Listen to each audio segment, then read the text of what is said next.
Hello, hello, hello. Welcome. We're gonna be starting very, very soon, guys.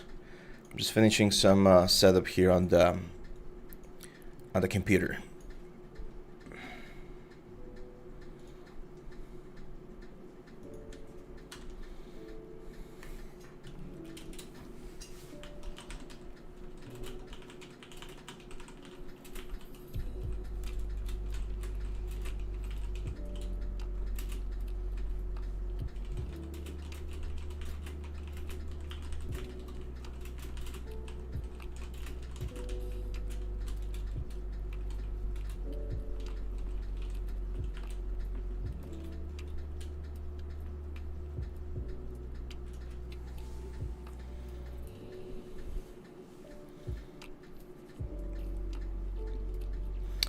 Hello, Icy Film. How are you, my friend? Welcome. Georgie, what's up, guys? I'm a little bit sleepy, I'm not gonna lie. It was a short night because we finished yesterday at 1 a.m. and we're starting today at 10 a.m. So, well, it's 8 hours of sleep. It's not bad, but still. It's a Sunday. Usually I sleep more time during Sundays.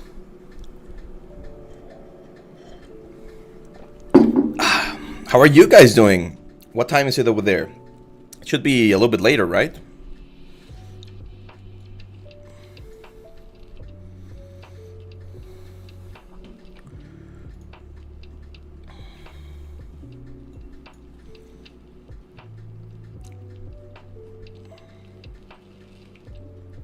Today, we're gonna be doing a kobold.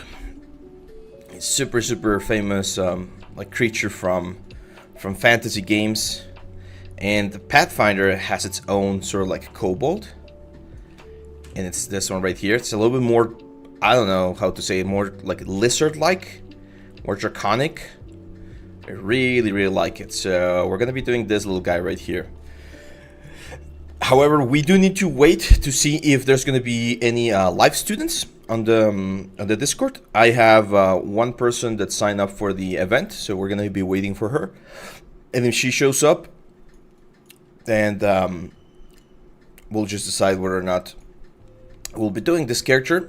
And yeah, we're going to be following a very similar process to what we did yesterday. For those of you that were not here yesterday, we went through the process of creating this character right here, the Vigilant, which is like the mascot from Paizo. And I've already printed it. It's on the printer right now, but I have not cleaned it. Maybe a little bit later today, I'll take a quick break to do the cleanup, and I'll show you the little mini. It turned out nice. Like it seems like the print didn't fail, so it's gonna look really cool.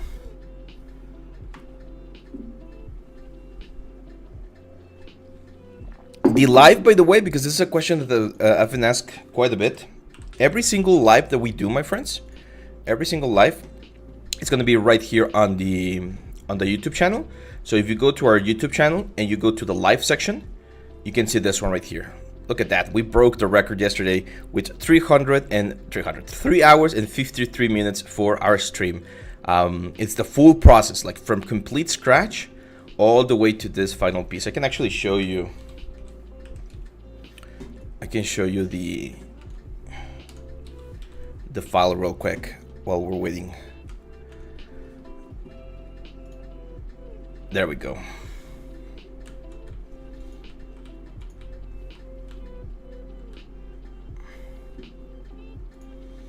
So this was the thing that we started with. A very basic like block out, just getting the general proportions. And then we pushed it all the way until we got to this point. and I think it turned out quite nice. Looks very mystical, very powerful. So we're going to be following the same process. Yesterday when we were doing the character, we divided into like 4 hours. First hour is base mesh and base forms. Second hour, it was all of the details and all of the like specific things about the character. And then third hour, it was the robe. We worked on the cloth and on the props and the accessories. And then the fourth hour, we worked on the 3D printing process, like the supports and all that stuff. We're going to be following a very similar process today, and yeah, so let's hope for a good result at the end to get this little character here done. We're just gonna wait a couple of minutes again for the people that sign up for the event on the official Discord. And if we get no shows, no problem. We're still gonna have our 4-hour stream. Don't worry about that.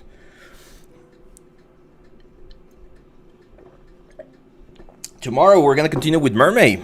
We're gonna continue with the Mermaid. By the way, guys, all of the courses right now, all of our like hard surface, sculpting courses, like all of our stuff is on a discount. We're running the All Made 2 discount code in Udemy. So if there's a course that you guys are missing, this is the time to get it. You can use the code that's up there in Udemy. I'm actually not sure if we have the Udemy link on the description. Let me check real quick.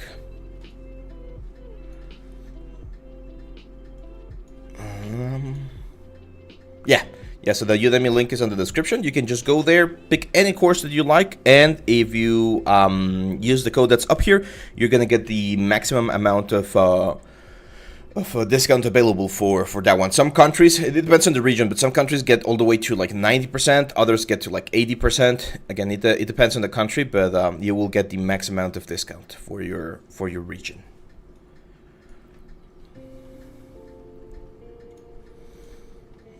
We're waiting for future revolutions.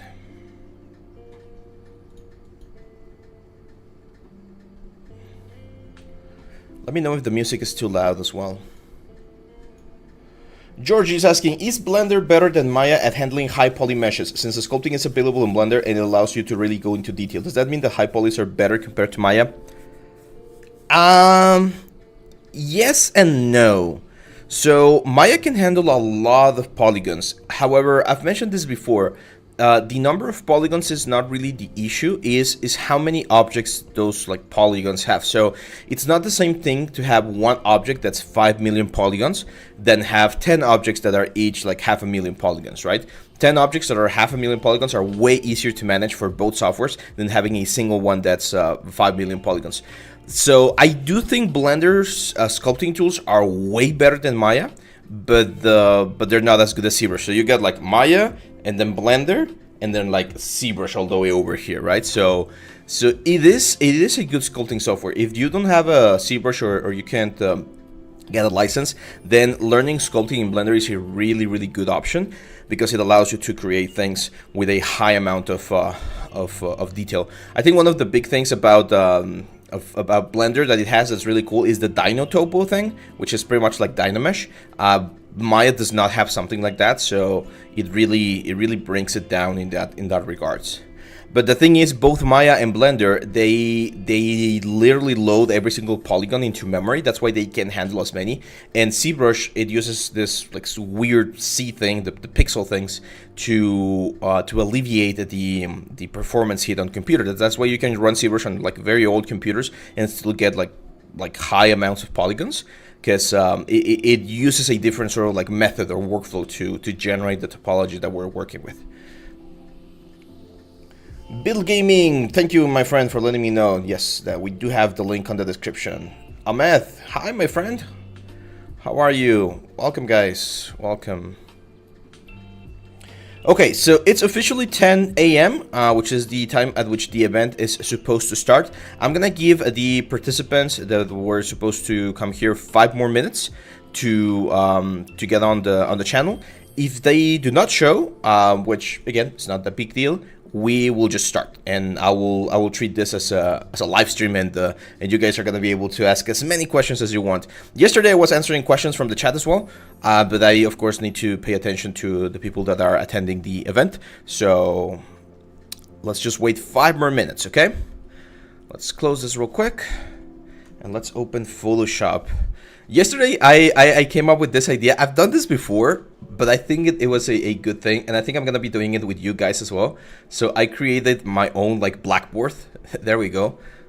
Was someone in the chat on yesterday's stream? Let me know if someone in the chat right now was on yesterday's stream, because I was using this one right here, and for the examples and stuff, I was drawing kind of like if it was a blackboard. I want to know if you guys thought that was a cool or a good idea.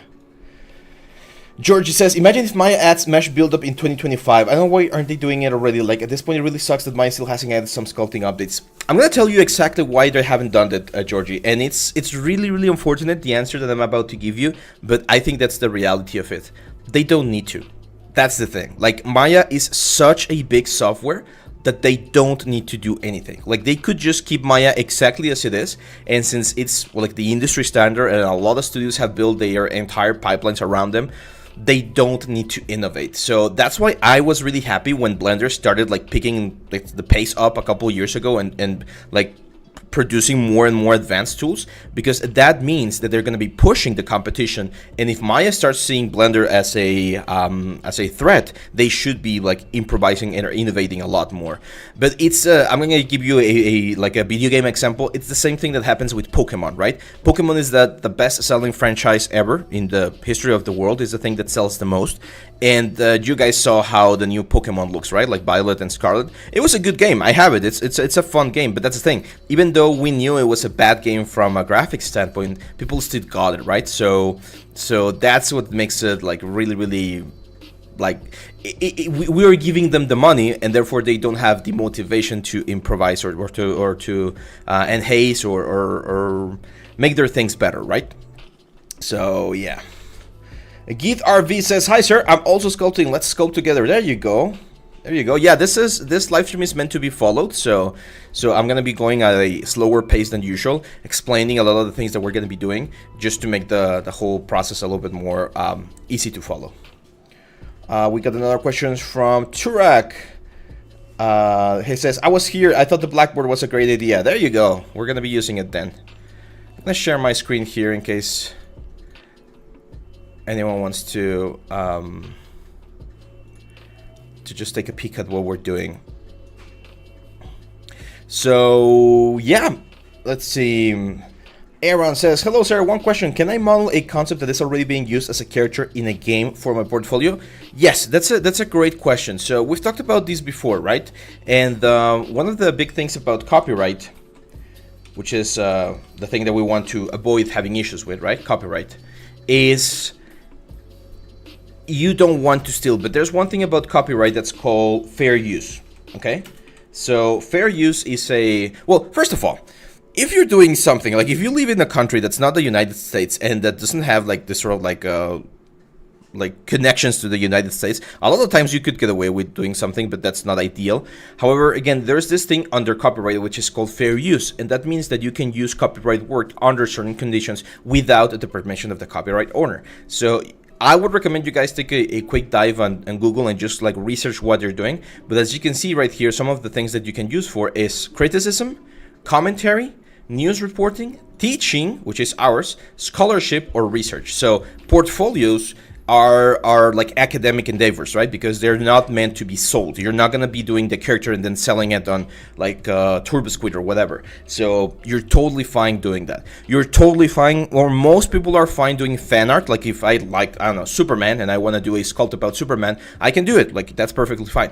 The problem is when I make a sculpture about Superman and then I want to sell that sculpture. That's copyright infringement. There's people that do it. I don't condone that and I don't recommend doing that, but I mean, there's people that do it. So in regards to your portfolio, yeah, if that's a character that's on a game right now, as long as it's for portfolio and it's academic use, that's perfectly fine. Technically, no one could tell you not to do it. However, I've had some cases where some students were doing specific pieces of concept art and then the artists were like a little bit picky and they didn't like or didn't appreciate that being done. So they told my students to take it down. Again, technically, legally, they are not allowed to do that because once you like submit something to the internet, you're pretty much telling people, hey, this is me, this is what I'm doing. And again, as long as you are falling under fair use, then yeah, it's very difficult for someone to prohibit you from doing something like that. It's a really intricate thing, and again, this is not legal advice, so don't take my word for it. But it's one of those things that that you do need to take into account every now and then. Ahmed Vasar is saying, I'm waiting for the next ZBrush live stream. This is going to be a ZBrush live stream, my friends. So if there's questions, you're free to ask them together. There we go. How different and difficult is it to go from Maya to Blender?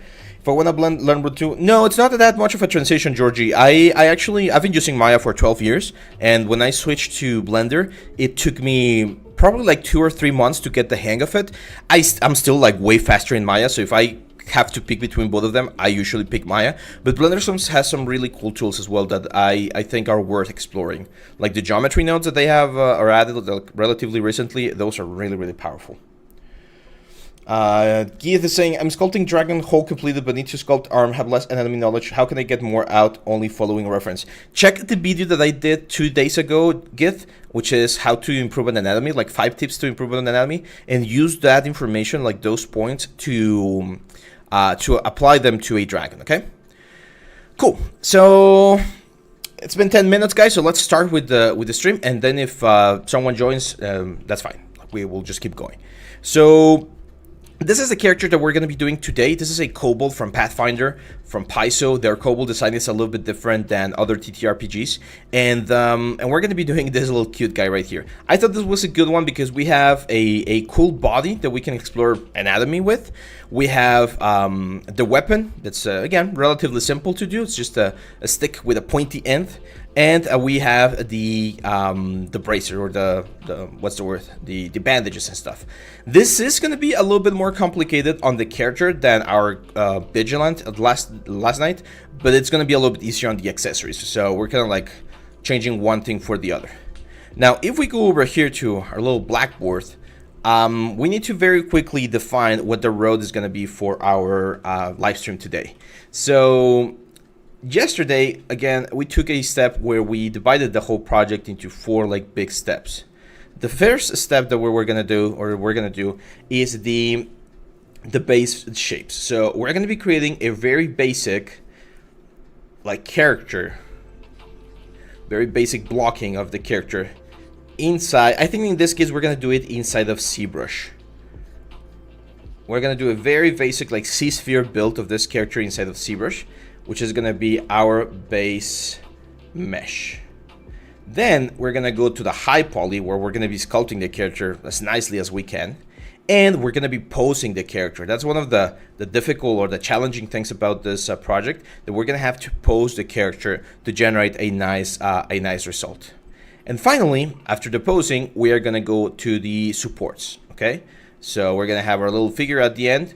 We were talking about supports yesterday, and we need to create the supports that are going to be on the bed for us to like properly sculpt this character. Okay, so yeah, we're going to start with the base mesh, and I'm going to be teaching you my favorite way to start a base mesh from a character, or for a character that's like this, like a more dynamic character like this kobold right here.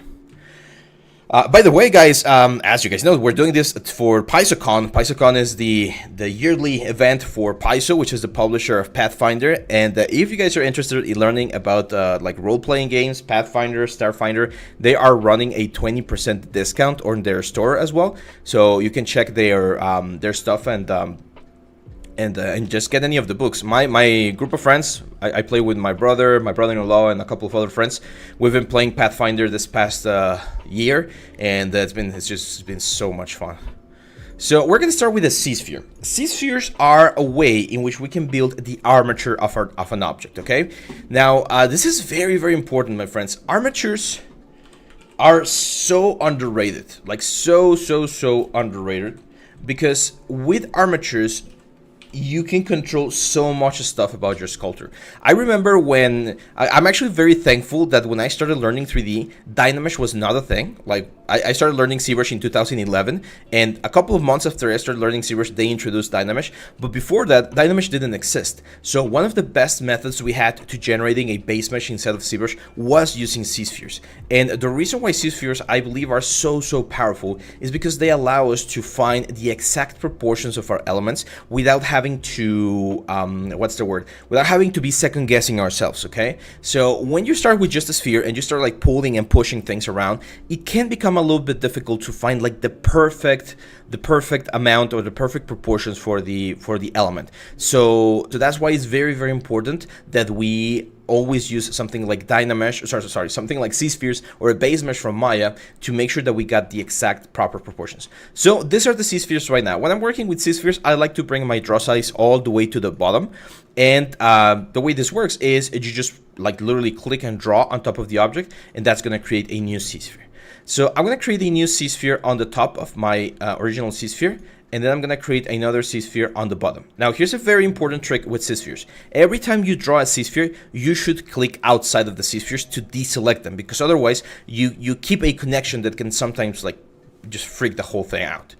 Now, the kobold right here, you can see he has it's sort of like a reptilian, sort of like yeah, like a dinosaur sort of shape, right? So I'm gonna press W, I'm gonna bring this forward, which is gonna be the chest, and I'm gonna bring this back, which is gonna be the pelvis. I can see the pelvis is slightly thinner, so I'm gonna scale the C-spheres down with E a little bit to create a nicer shape. Then I'm gonna go here to the top, and I'm gonna draw another sphere, which is gonna be the head of the character. You can see he's got a very like fat neck, so I'm just gonna push this up a little bit, and we can create another like a sphere right here to indicate where most of its like jaw is going to be. It has a super cool head. Like I love the design of this head because as you can see, it's kind of like an arrow, right? It's like a viper head. So it's really, really, really cool. So we're going to keep it like that. Now we can add the horns already. So I'm going to add just 2 little horns right here. And with Q, I'm going to draw one more horn, slightly smaller, and just push it back. Again, just to get an idea of how the horns are going to be. I can see that there's a slight bend. So with Q, I'm going to draw another C-sphere right here. And I'm going to move it slightly to the side to generate the proper effect. Georgie is asking, what's the feature that makes you choose Blender though? If you just decide to do something in Blender instead of Maya, what would it be that makes you choose? I would say free, the fact that it's free. So if I didn't have money to buy my license, I would probably be doing it in Blender. Again, geometry nodes are really strong. The render and the compositing thing that you can do inside of Blender is also a really powerful thing. The sculpting. So I think one of the cool things about Blender is that you can literally do everything, like the whole production. So if you have to do like a simple production and you don't want to be using ZBrush and Photoshop and After Effects and all of this other softwares, you could potentially do every single thing inside of Blender, and it being free is just like wow. So that's probably what I would do. Anima Artin says, hi, so I want to know if there will be a video. Yes, it's there's going to be a video, my friend, and we've just started, so you're just in time. Don't worry. Oh, no, it's kind of late there. Yeah, don't worry, my friend. This is going to be on the live section of our channel next to it, so you're free to look for it right there. I'm going to press Q now. I'm going to draw the shoulders, so small little element right there. And then I'm going to draw another little sphere right here, which is going to be the arms. Now I know the arms in this character are lowered, like he has done this sort of like movement here, but we're going to be modeling with the arms in a V pose because that's usually again what we do. So I'm going to scale this down a little bit more, and then with Q we're going to draw the arm going forward. It's going to be something like that. They seem to be a little bit shorter, so I'm going to use move brush to make the arms a little bit shorter. There we go. Just to get an idea of how the proportions are working. Then legs. Legs are trilateral legs. So we're going to draw the pelvis right there, or the hips. And we're going to draw the knees going forward. And then we're going to draw the calves going back. And then we're going to draw the metatarsals going forward as well. And then we're going to draw 3 spheres to draw the toes. Although it seems like it has... No, it's three spheres. To draw the toes. And here's where I'm going to be able to use my blackboard to show you something really, really interesting. So there's something called comparative anatomy, and we use this quite a bit when doing creatures or when doing things that are not specifically animals. In the case of a human, the pelvis of our human, or of a human, let me make this a little bit smaller. The pelvis of the human is like a box or like a sphere. It's got right here. And we have two big bones right here. The femur that goes down. And we got the tibia and the, I always forget about the other. In Spanish it's called peroné, but I always forget what's the name in English. So we got the tibia over here. And then we have the metatarsals, which are the bones that happen after the tarsus, which is the ankle. And then we have the toes. This is a normal like human leg. In animals, especially like dogs, cats, lions, all of this kind of animals, they actually have the exact same anatomy. It's just that they manage it in a slightly different way. So we're gonna have the pelvis right here, and then we're gonna have the femur going forward, the tibia going back, and here's where the ankle is gonna be. Okay, so here's their ankle, and all of these things that we see going down, that's called the metatarsals. So these bones that we have right here, they're really elongated on like quadruped animals, and then they are actually working like on their tippy toes on the back right here with their toes. This is called a trilateral leg. Okay, and it's very, very important that we understand the difference in anatomy, because from a rigging perspective, in the case of a human, we usually do an IK handle from this point to this point, but for a quadruped, we actually need to do an IK handle from this point to this point, and then from this point to this point, and then another one that combines all of them so that we can move the foot down and move both IK systems. It's a little bit more complex. We might be doing this, we might be doing this later when we do the second part for the mechanical lion, and the rigging on the back leg is going to be similar to this. Let's see. Ahmed is saying, I'm working for bas relief files with large numbers of subtools, but my laptop goes hanged. RAM 40 gigabytes, processor Ryzen 5. Try decimating. If you're going to be doing bas relief, you don't need all of the detail, because we're not going to be doing like displacements or anything. So you can try decimating, Ahmed, so that you don't have as much information. Meta 3D Studios, he says, how are you, sir? I'm doing well. 3D animation future industry, how? Could you elaborate on that question? I'm not sure what you mean. Like, how is the future of the industry going to be, or what do you mean? Let's add another sphere right here. This is going to be my tail, and I'm going to push the tail back to generate the big tail. You can see it's quite a long tail, like really, really long. It's pretty much like the size of the body. So I'm going to bring it all the way over here. I am going to make it a little bit thinner as we go like further back.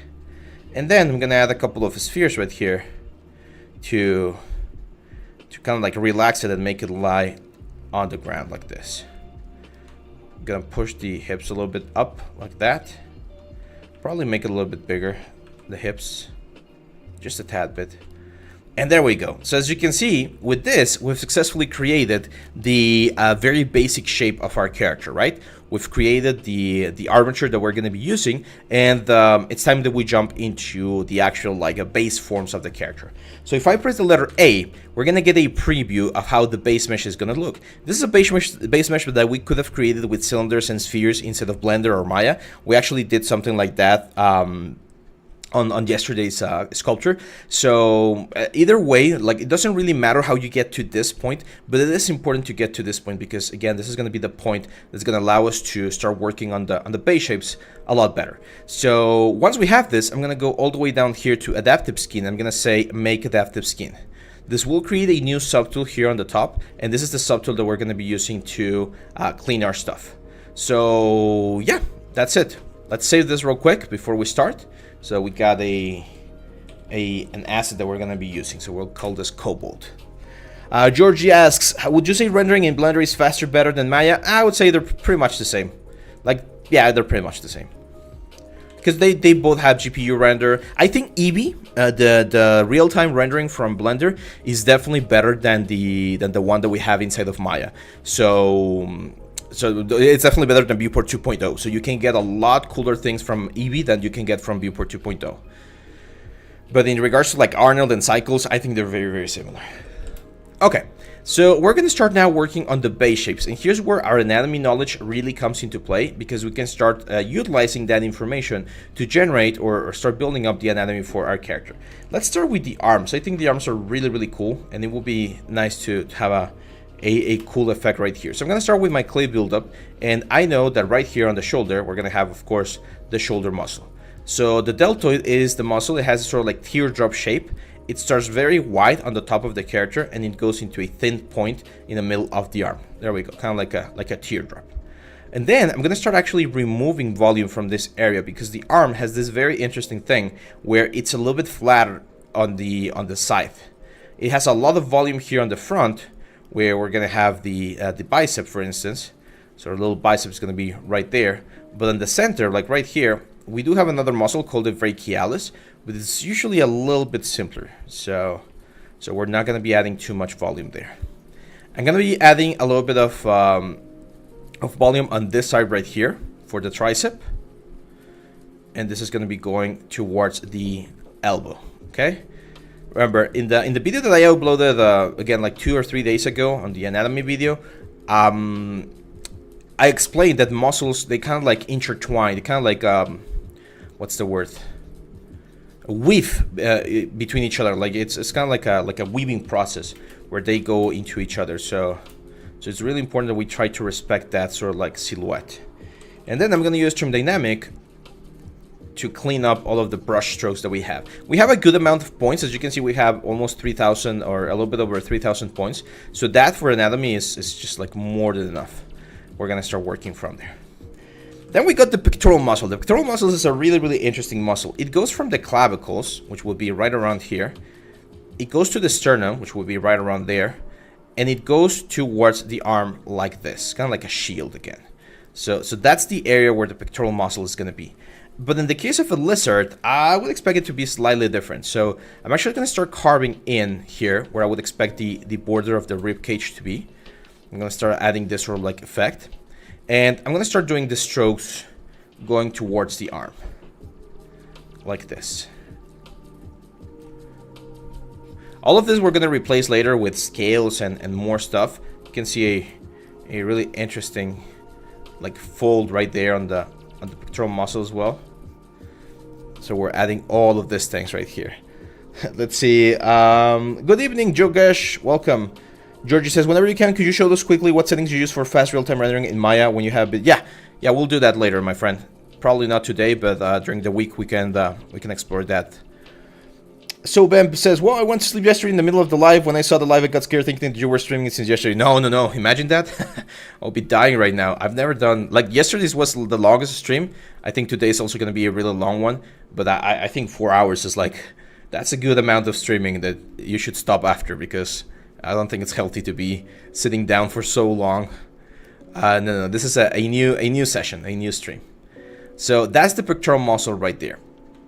As you can see, the little muscles on our character are starting to look just a little bit more interesting. On the head here, I'm going to use Damien Standard to start, I want to give the head a little bit more form. So I'm going to use Trim Dynamic as well. BTD is the shortcut for Trim Dynamic. And I'm going to be using the Trim Dynamic to sharpen the head. As you can see, it's very, very flat on the top and very sharp, kind of like a viper's head. So Trim Dynamic is great to generate those like strong planes that we're looking for. I'm going to use Damien Standard, and we're going to be opening the mouth later. That's a question that they get asked pretty frequently, like how do you open the mouth of a character? I'm going to be showing you how to open the mouth, but right now we just want to have like a very basic mouth right there. There we go. So this is where we would have the jawline. I'm going to make a stronger jawline. And I'm also gonna accelerate the face a little bit more into like a triangular looking shape. There we go. The eyes, they're gonna be like right around there. So I'm just gonna do a quick hole right there to get an idea of where the eyes are gonna be. I'm gonna remove a little bit of the pectoral like volume because I don't want this guy to be like super buffed. I want him to be a little bit more sneaky. So we don't need all of this information right there. Now there's a very, very important muscle that we're missing here, which is called the latissimus dorsi. It's a back muscle, so we're gonna have it right around here, like this. And the important thing about these muscles is that when you see it from the front, we're gonna see a little bit of the volume of that muscle right there on the side of the character. Artist Arrow is saying, hey Abraham, how is it going? How far will you take this creature? We will finish this creature, my friend. This is a 4-hour live stream, so we're gonna go from like this to all of the final process. I was telling you guys when I started the stream, yesterday we did the same thing, and we did this character right here, the Vigilant. So this was like a rock golem, and it's already been 3D printed. I have it on the 3D printer over there. So yeah, we're doing a full demo here for PAIZOCON. Do you use mouse or pen? I'm using a pen display. I have the Huion Canvas 16, the 2021 version. I love it. However, I have an issue with the 2020 or with the pen display. It's really comfortable, but I have not gotten used to like looking at it. I look at my screen, but I am using a pen display. I don't know what it is. I think it's just years of working with a traditional tablet, and I just got so used to walking or looking at the screen. There we go. I'm gonna use Move Brush here to make the chest a little bit smaller. I think we're getting a little bit too buffed right there, and I don't want to do that. Now on the spine, here's where we can start taking some inspiration from the real world. So I'm gonna look for a iguana, because this guy kind of reminds me of like an iguana. And if we take a look at the iguana, you're gonna see that on the back, on the vertebrae, it actually has this like spiky elements. Now I don't want to add these spiky elements to the character, but I do want to add sort of like a bulging spine here on the back of the character, right? So all of these parts right here, we're gonna be adding sort of like a spiky effect. We'll polish it a little bit later, but right now I just want to add like a very basic effect right there. Am I gonna retopo and texture it? No, this is for 3D printing. So the panel that I'm presenting right now, it's called 3D Mini Creation. So it's for 3D printing. So we don't need to retopologize and we don't need to texture. We just need to create the high poly character. Let's add the trapezius muscle right here as well. And there we go. I'm gonna fill in a little bit of the details there on the muscles, because I don't want to make him again like super buffed. And later on we're gonna be adding all of these folds. Again, you can see them on the iguana. Iguanas and lizards, they have this like super loose skin, so we see a lot of like folds and things, just like creating an interesting concept right there. Let's use our Move Brush here to sharpen the head a little bit more. It's gonna make him way more menacing. It's supposed to be a predator, right? So there we go. Now on the arms, one of the muscles that we're missing, and is very important, is this extensor carpi radialis longus, which is a muscle that starts on the arm. It creates a volume right here, and it goes towards the wrist like this. Oh. Yes, the live stream will be saved on the channel, my friend. It's gonna be here, don't worry. So we're gonna be using Train Dynamic here to polish this arm muscle a little bit better.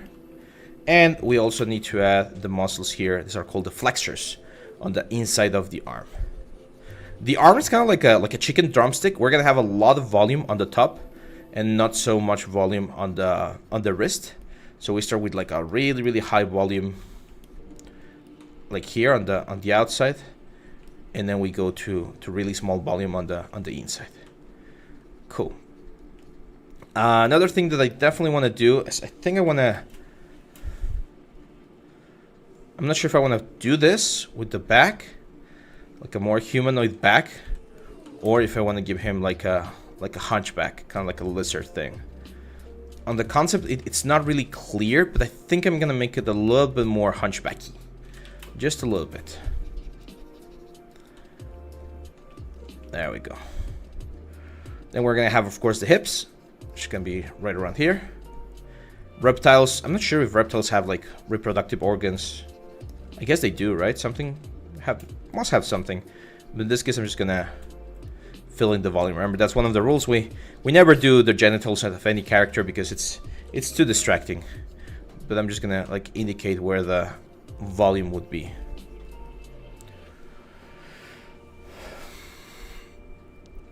Let's see, how to make texture for ice or crystal in Substance Painter for games. Remember that ice and crystal, it's more of a shader thing. So you can definitely texture things that are like transparent inside of Substance, but most of the stuff that you're gonna do to make it look like actual ice or actual crystal is gonna be on the render engine. So if you're gonna be using Unreal or Unity, you need to make sure that the material looks good there. The only thing that you can like do in Substance is maybe like the normal map and the roughness of certain parts of the crystal, but most of the stuff is gonna be done in Unreal or in Unity. Okay. Now for the legs, legs are really strong muscles, and especially for this guy using trilateral legs. So we're gonna have the quad muscles right here on the front. So we're gonna start adding all of these things up. As you can see, move brush and clay buildup to build up the volume. There we go. Right now we don't need to like detail every single like section of the muscles. We can keep it simple, but we will have to do it later on. Usually we get like the pelvis bone like poking from this area.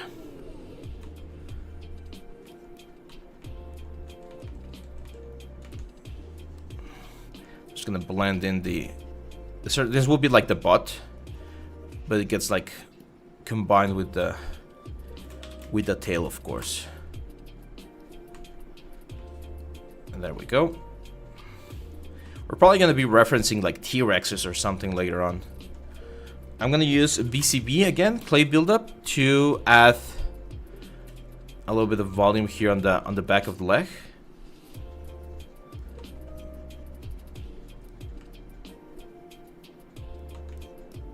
And then of course we're gonna be going towards the fingers. I'm gonna use snake hook just to kind of like get the claws where they're supposed to be. We're probably gonna be replacing the claws later on. I just want to get an idea of where they're gonna be. Okay, let's start playing around with the proportions again, because I do feel like he's looking a little bit too buffed. So with move brush we can just start cleaning him up. That's gonna be the elbow right there. It's usually like or it should look like a sharp change in form. So we can do something like this. That's the tricep right there. And again, this on the inside and on the outside, those are the flexors and the extensors of the arm. You can see that there's like a membrane here. Some animals do have that sort of like membrane, so I'm gonna add it. That's just like extra skin that's going from the bicep into the forearm. Although now that I think of it, I'll probably add that after we get the details done, because it's gonna make it a little bit difficult to understand where the anatomy is. Gina Howell says, usually when you're starting to break the symmetry, when are you starting to break the symmetry? On the detail section. So once we get into the detail part of the process, I will break the symmetry for like certain scales or certain like cuts and stuff like that. This is of course my way of working. There are some people that, especially for like 3D printing, they like to break the symmetry like fairly soon into the process. Breaking the symmetry will give you a more organic character. It will definitely look a little bit more like a traditional sculpture. However, it's double the work, right? So you're gonna have to be like, if you do a muscle on one side and you don't have symmetry turned on, you're gonna have to do it on the other side as well, and you're gonna have to try to match it as close as possible. So it can definitely be quite time consuming, and from a production standpoint, saving time is always important, right? But yes, we will be breaking symmetry later on. Now these horns, as you can see, they're not like demon horns where you can see them poking out of the skull. They're very flushed with the skin. So I'm gonna keep them on the single or on the same subtool right here for the character.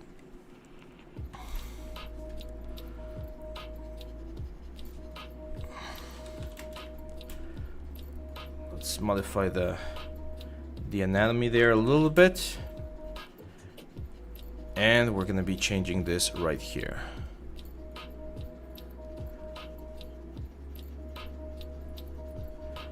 So now the next step is we're gonna add the eyes. So I'm gonna go subtool, and we're gonna go to append, and we're gonna append this sphere 3D, and we're gonna bring this into the eye socket with W to go into movement mode, and then we go right here to get this into the eye socket. Oh.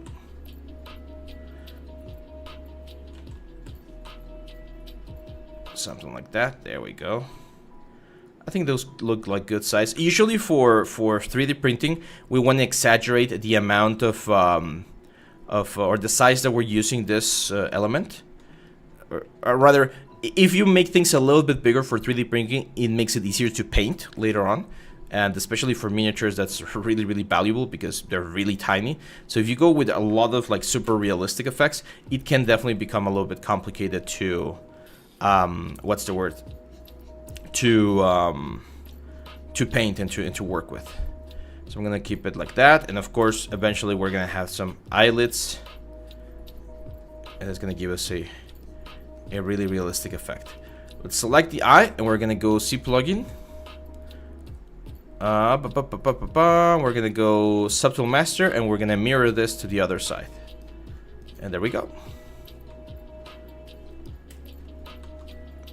Let's play a little bit with that shelf. So the top shelf is on top of the eyes like that. And there we go. Balaji is asking, human anatomy sculpting, same thing for other manuals or anything? Upcoming courses, anything next month? Yes, so the next course is, we're going to have a complete guide to Maya 2024. So it's a beginner course for people getting into the 3D industry. We also have an environment course coming from Arash and a creature course coming from oh, I got the name on the tip of my tongue. From our other instructor here in the channel. So we have those two courses coming, and then I'm probably going to be doing either the second part of the Mechanical Lion or the second part of the sci-fi character, which will be retopo and texturing. Sebem is asking, what is your 3D printing? What dressing do you use for 3D printing? I was curious about 3D printing, making a gift for a teacher. It was a model of a chopper from one piece, but I couldn't finish in time. I have an Elegoo Mars. That's the brand that I own. I really like it, to be honest. It's a good brand. It hasn't really failed me or anything. And I use the basic, just like the gray resin from Elegoo Mars. What about Substance Designer courses? I believe there's already a Substance Design course. I don't know Substance Designer. I don't use it on my pipeline, so it's not something that I could teach you, my friends. But I think Arash did one. I think Arash did one Substance course last year.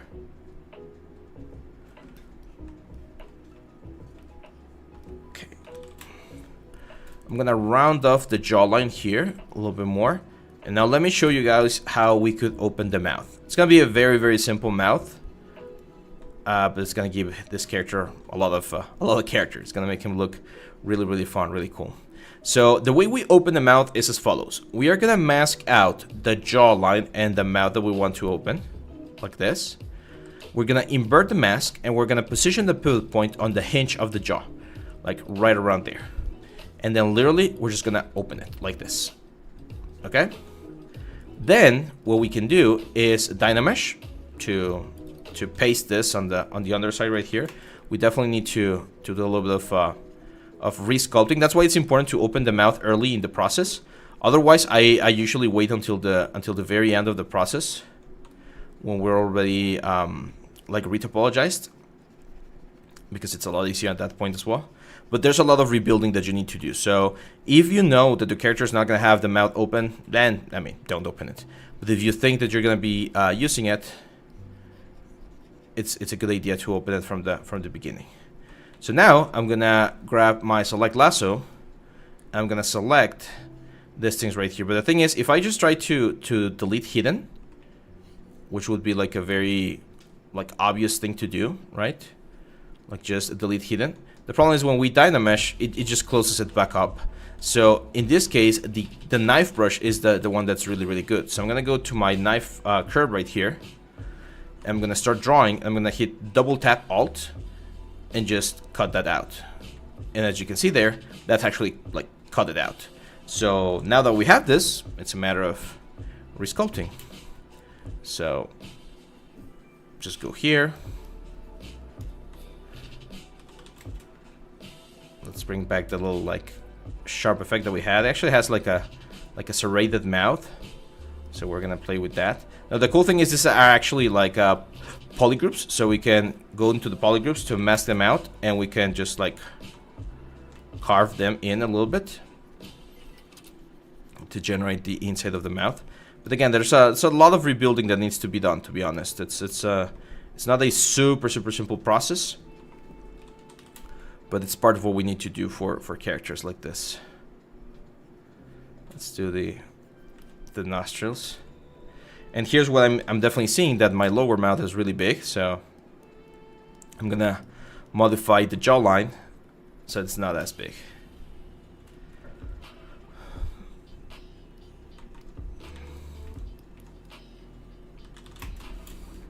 Let's cut some stuff over here. And it's like a really round, like, jawline on this side.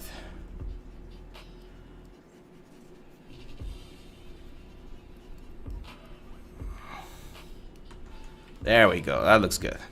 Now I'm gonna use my Damien standard to start creating some like flaps here on the neck, like scales, or yeah, it's kind of like scales, to give this sort of like reptilian look to the whole thing. On the back of the mouth, we also want to create a little bit of elements. We're gonna be doing a lot more details a little bit later, but we just want to get like the basic shapes right there. There we go. There was a question redacted by CBEM. Don't be afraid, man. If you want to ask something, go for it. I'm happy to be here helping you guys. There we go. We're going to be adding the teeth, of course, a little bit later. That's going to make him look way more menacing. Right now, I just want to create the basic shapes of the character here.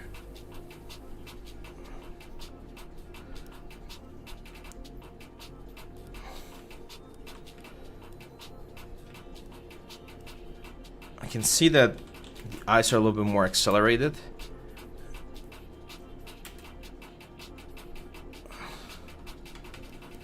Oh.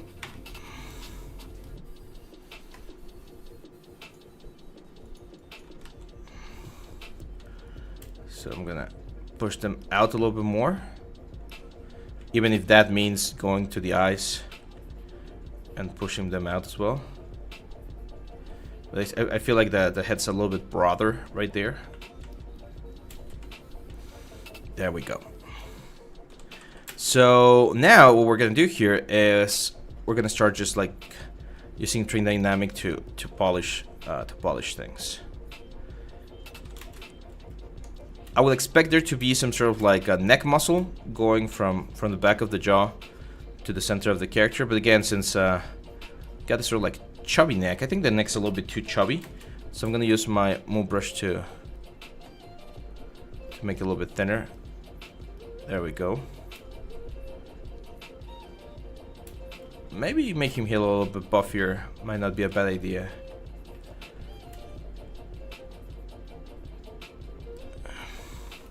Just general like proportion adjustments is always good at this point of the process. We're in the point of the process where we can make all of these changes and it's not gonna really slow us down or anything. And it's better to make sure that the proportions and everything look as good as possible right now, because later on, once we start adding like the actual details, like scales or something like that, then it's gonna become really complicated to come back and fix like anatomy or proportion issues. So yeah, that's pretty much it here. Let's keep adding the muscles, and let's add the hands. So how do you guys think we're going to be adding the hands? Like, what should we do for the hands? Should we do C-spheres? Should we do insert multi-mesh? Should we try to model them from scratch? What do you guys think is the best option? Meta 3D is asking, is 3D animation a good career for the future? I think it is. We've talked about this a little bit yesterday about AI and stuff like that. Their jobs will change, like that's a fact. Certain jobs will disappear or they will become very like scarce, but there will be new jobs. There will be new things that we need to adapt to, and having the skills is what we need to look forward to. Gene Horbill says, a stupid question, but how did you get ZBrush buttons to be green? That's my custom interface, my friend. You can just go to preferences, and then on their custom UI, eye colors, interface colors, you change the switch 1, switch 2, and knob 1 and knob 2, and it becomes green. If you want my custom interface, just hit me up on Discord and I'll send it to you. It's just visual, like it doesn't change anything, it just makes it look a little bit more, it kind of makes it look more pro, right? Because it's not the default orange. I've always hated the default orange. I had it blue for a long time and then they changed to green, so yeah, but it doesn't change anything. It's not gonna make you a super powerful like ZBrush user or anything just by changing the colors, but it definitely makes it look a little bit more pro.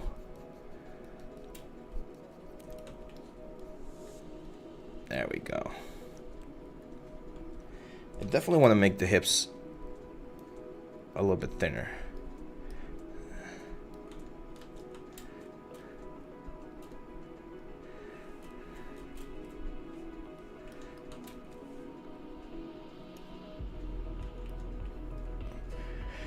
Georgie says, what types of jobs would you say will be less useful? Would prop modeling be useless? No. I don't think, no, because it's a complicated question, right? Because of course I don't know the future, so I don't want to be reminded like 10 years from now. I was like, you were wrong. You told me that this was not going to happen, and it happened. So I'm not sure, right? But here's the thing.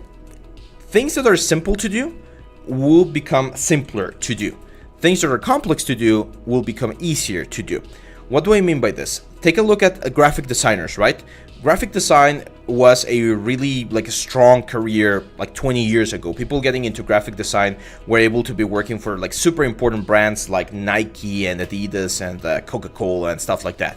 Nowadays, you can go online, go to canva.com, pay the subscription, which is like $10, I think, and start creating simple logos that are going to be helpful for small businesses on your local community, right? So if you're a small business, I always give the example here in Mexico, if you are going to be selling tacos, you don't need to go and hire a super like powerful or super famous graphic designer to make your logo. You just go online and get whatever logo you like, and that's it. Like, you just start working. So there was a lot of work out there for graphic designers, local graphic designers, to be doing the logos for local industries, right? For local markets. Those are the kind of jobs, for instance, that are going to be disappearing. So one job that I'm already seeing like being diminished quite a bit is concept art. Like, nowadays, you don't need a concept artist on your team if you have things like Stable Diffusion or Midjourney to generate ideas and then use those ideas to start creating your vision, right? The legality or morality of that thing, that's another question, right? But that's the thing. Like, for concept artists, it's definitely getting a little bit harder. However, they are like, concept artists still have a job. If you cannot get the tool to get you exactly what you want, then of course it's you're gonna need a concept artist to do it for you, or you're gonna need a concept artist to fix it for you. I'm gonna show you something personal here, but it's a perfect example. So for Mother's Day, I was using what's the software?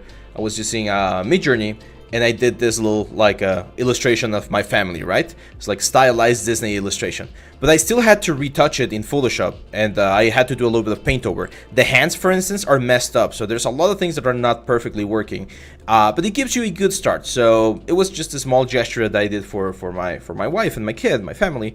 So stuff like that is where, like, yeah, well, now there's a concept artist that might not be doing that work because I can do it myself, but at the same time, that kind of work was always going to be going to the cheapest option, right? So that's what I mean by jobs evolving. So I don't think that 3D jobs will disappear, but I do think they will be adapting. So for instance, in regards to prop artists, a lot of like basic props like traffic cones, cars, buildings, yeah, maybe we'll get a software that can generate those 3D models for us, but someone's going to have to clean them up. Someone's going to have to make sure that the textures are optimized. Someone's going to have to tweak them. Maybe you get a car and you want to tweak it, and unless you know how to do like 3D, it's going to be very difficult, because you still need the skills to manipulate the data that you get. Like, there's not going to be a single like one-click solution for the things that we're doing here, or the things that we're learning. That's my my take on the overall thing. Okay, so for the hands, we're gonna go to insert multi-mesh toon, And we have a couple of hands here that we can use as base meshes. So he's got 4 fingers. So I'm gonna use him base hand right here.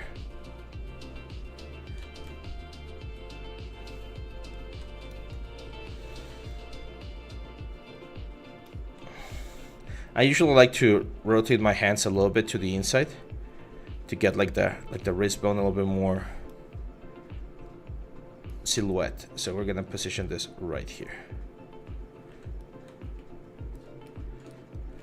And that's it. We're just gonna keep them simple for now because later on we're gonna pose them. So I'm actually gonna be like probably deleting a lot of the fingers and stuff because it's gonna be posed like holding the lance. So no need to spend much time right here. Fox D, do you have to retopo everything yourself? Most of the stuff. I mean, there's automatic retopo tools nowadays. We got Series Mesher, Maya has its own retopo tools, Blender has its own retopo tools. So if it's a simple object, if it's an object that's not going to deform, like an environment piece or something, you don't need to do retopology by hand. But for characters, yes, I would say like 90% of the characters that I do are hand retopologized to make sure that we get the best possible result in the animation.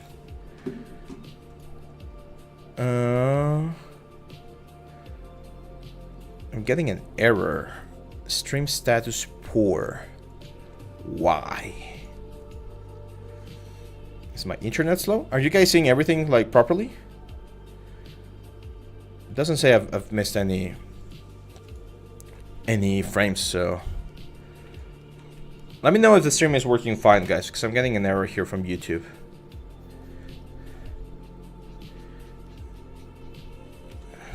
Cool. So we got the base shape right here. For the tail, I mean, the tail is really simple. It does have a sort of like hard edge on the side. So I'm gonna use Trim Dynamic again to just clean this up and generate that sort of like hard edge right there.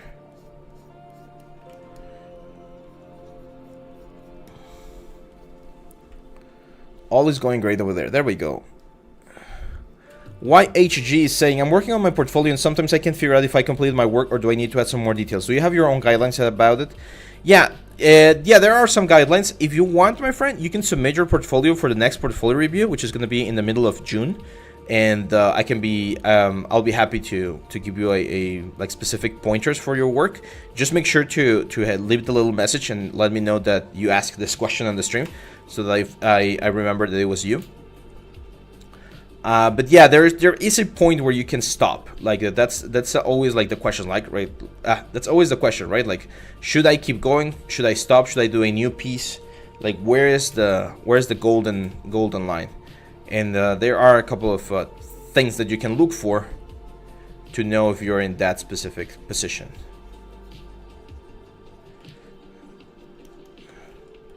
There we go. Let's make the tail slightly thinner.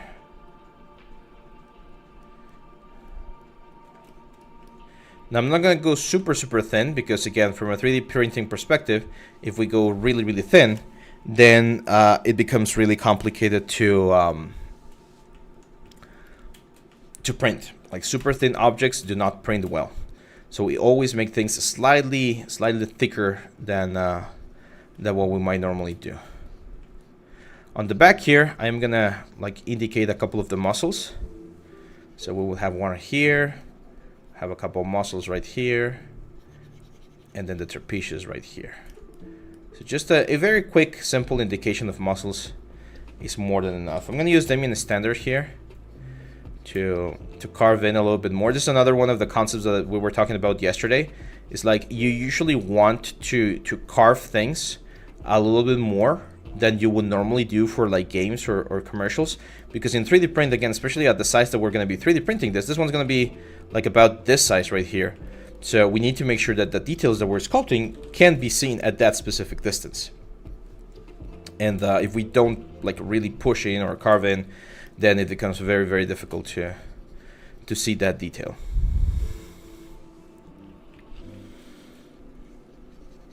There we go.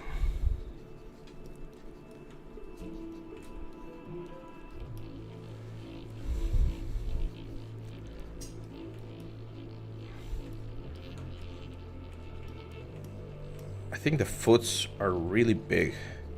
So I'm gonna start adding more volume to the feet. I know I'm destroying the nails and stuff. We'll rebuild them a little bit later. Just because I want to get like the proper proportions. See how big those like toes are? So really, really big.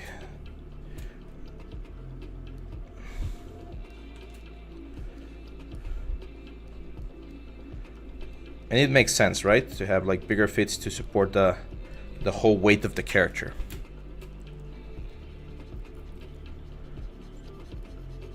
There we go.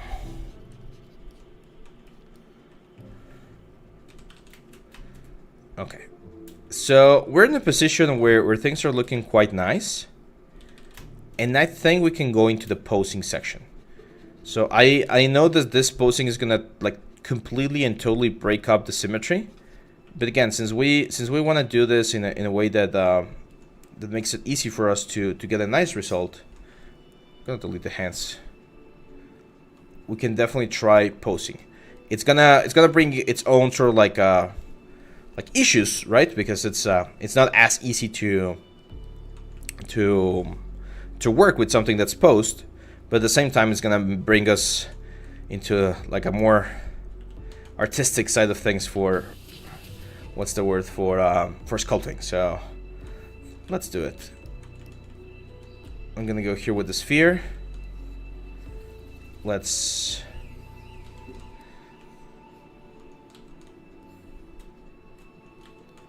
delete the lower portion there, and I'm gonna just like very quickly create like the rock that he's standing on.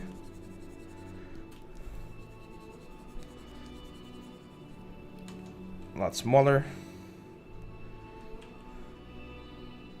There we go. Just right around there. So let's start posing. So as you can see, I'm gonna try to keep him, or the head at least, on the center line, so that when we do work on the head, we don't have to use a lot of symmetry. But we're gonna pose everything else. So we're gonna go to the character, and we're gonna start with this left leg. I'm gonna mask out the left leg, of course, without symmetry. There we go. And we are gonna bring the pivot point to the center of that leg. We're gonna bring the leg up, and then we're gonna mask this thing. We're gonna bring this thing back, and then we're gonna mask this thing, and we're gonna bring this thing forward, and then we're gonna mask this thing,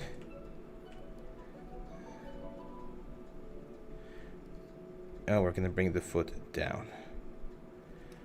So that's the sort of movement that we have for that particular leg.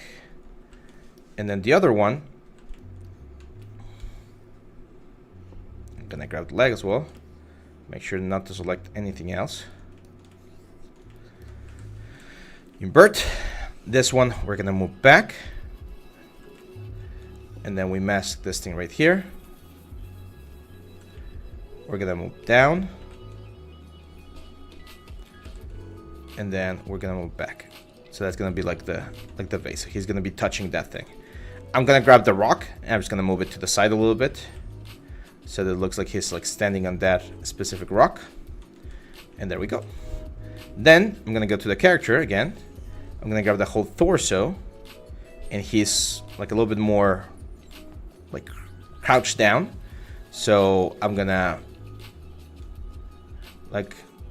well, let's go to the rock and mask it real quick.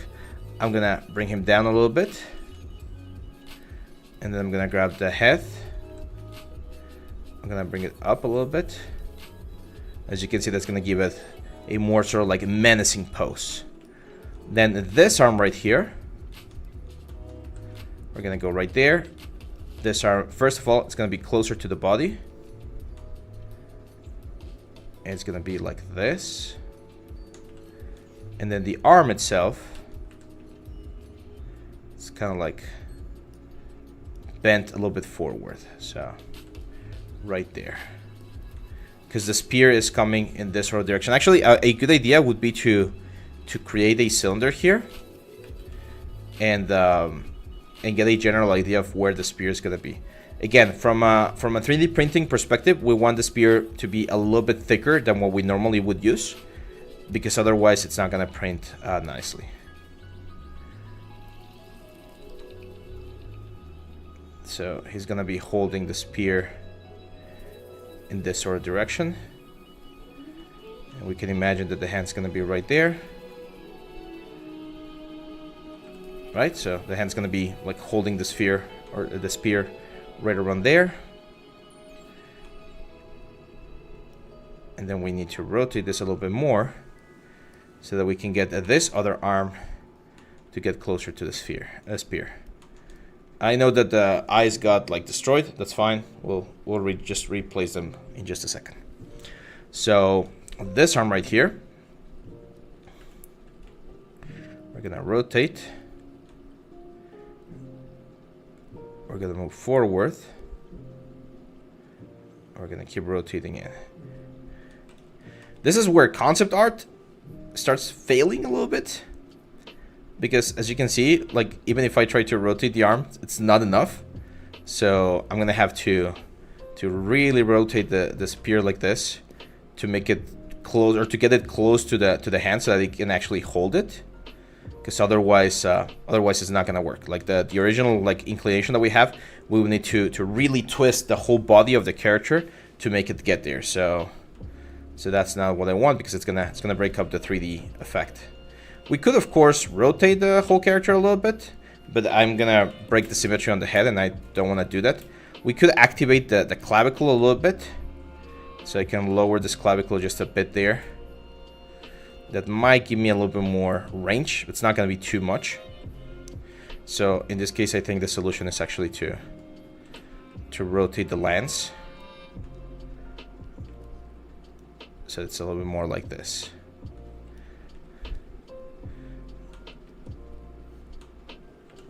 I mean, we could also rotate the left arm a little bit more. I guess that's another solution. Like rotate it and get it closer. Did you guys see what I mean? The fact that it's not as easy to make this fit perfectly with the concept art, because this arm is supposed to be like really far back like this, and if we do that, we get really far away from the lens. One of the things that I was mentioning yesterday is that when you see the miniature on the table, it needs to look good from every single angle, or from as many angles as possible. So I think this looks fine. Let's move this a little bit like this, and just a tad bit here. Even if this hand needs to be a little bit more stretched, so I'm gonna stretch it a little bit more like this, and then we're gonna have the palm grabbing it from underneath, right? So that's the pose. Now, of course, as you can see, after we've done the pose, there's gonna be a lot of like anatomy and things that got like a little bit destroyed. So it's our job now to fix them. It's Dynamesh. I love these things where we're gonna clean this up.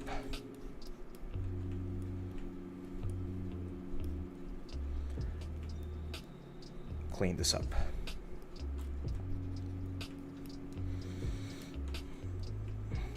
Let's play a little bit with the shapes of the shoulders, because I feel we lost quite a bit of the form there.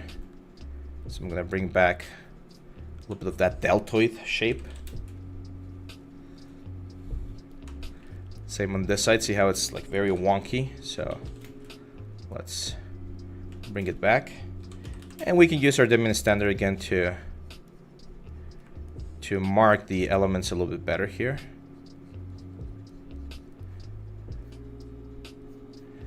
Just recover the position of our effects. Let's add the neck muscles. And there we go. Daniel, how are you, my friend? Welcome. Now we need to clean up the pectoral muscles as well. We're now working with asymmetry, which is again a tricky part, or a tricky thing that we need to do here. There are certain things that are still symmetrical, like the rib cage right here. Let's add the like the abdominal muscles. And that's an area that we're not even gonna see. I'm not sure if he's wearing a sort of like a loincloth or something, but I will probably add one later on. There we go. Now for the hands, again, there's a bunch of different ways to do it. I'm just gonna use a cube. So I'm gonna use insert primitive, and we're gonna insert a primitive without symmetry right here to indicate where this hand would be. Let's Dynamesh, and let's just get the general shape of the hand here.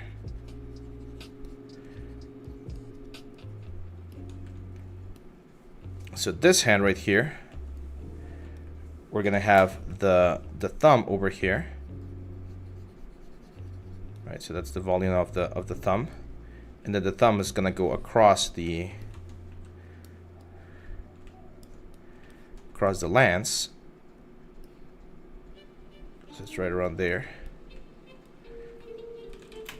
and then the rest of the fingers are gonna be coming down here. I know there's overlap, but again, for 3D printing, we don't worry too much about it because what we want is just to have a nice result at the end, right? So let's clean this up.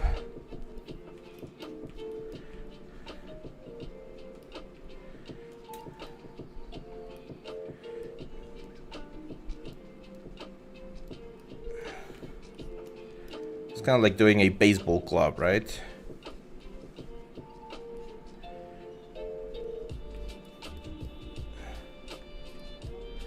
There we go. That looks good. Let's train dynamic a little bit of this angles so the sketch looks a little bit better. Not bad. Not bad.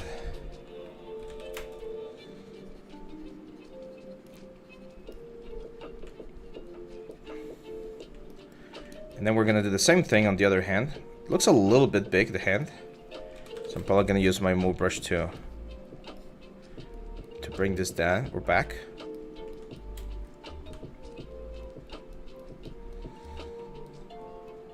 Just to make it a little bit simpler.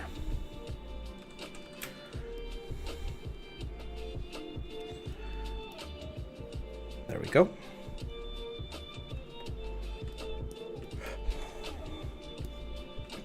And then we're gonna need to move this thing around again to get it close to the other hand. It's definitely modifying the shape quite a bit. I don't think we have a lot of options there.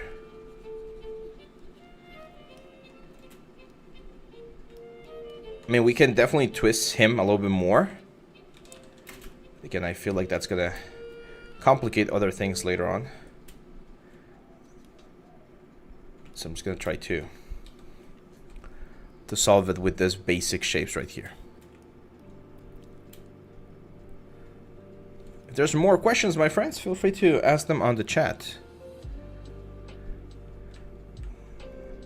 We got our first hour done, so we're in a good position, I would say. So this is gonna be the next hand.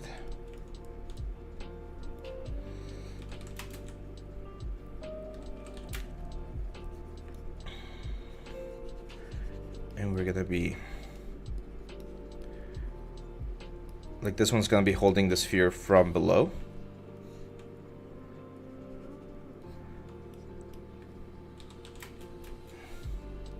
So I'm gonna push this down. And then the thumb's gonna be coming from this area. I'm gonna use move brush.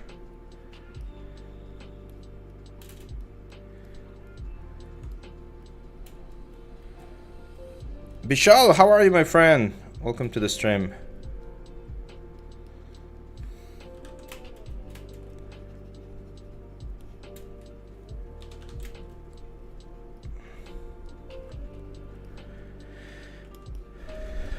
There we go.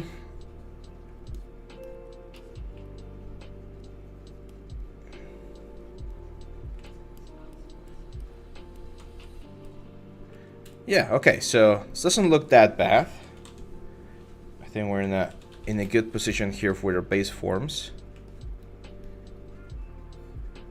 It does look a little bit weird on the holding of the spear.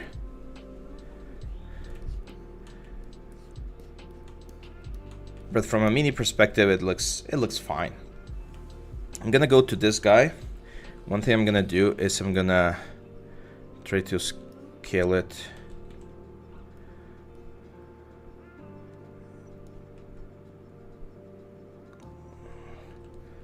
There we go, that looks a little bit better. And that lets me move this arm back a little bit and closer. So I know that the shoulder is going to be touching the spear a little bit, but that might actually be helpful for us because it's going to give the spear a little bit more stability. And that's good from a 3D printing perspective. Anytime when you're 3D printing and you have things that are just like really long to one side or to the other and they're very thin, they can break very easily. So in this case, like merging the forearm with the pole right there with the what's the word, with the spear is gonna give both elements, the forearm and the spear, a little bit more support. So let's keep going here.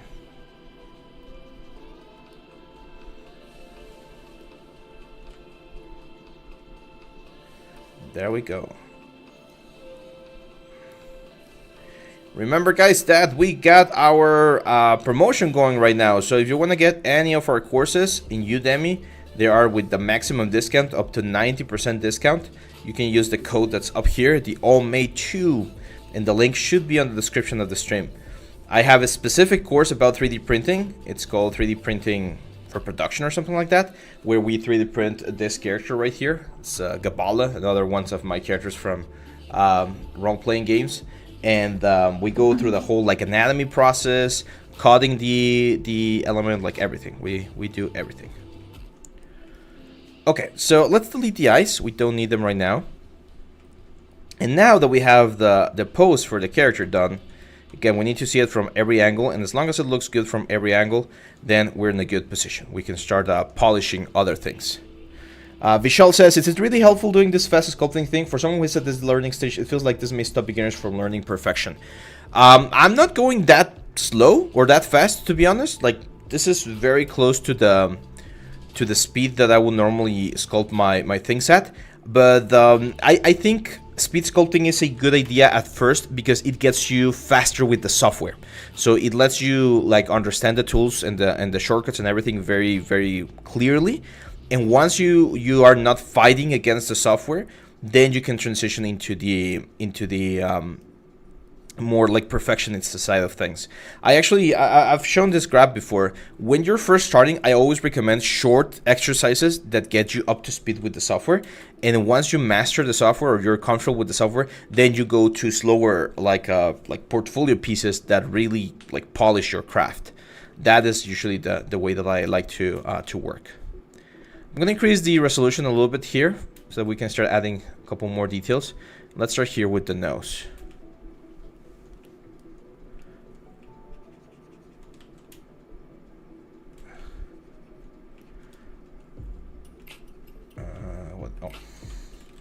Let's click clay buildup. And let's start carving in here the inside of the nostril.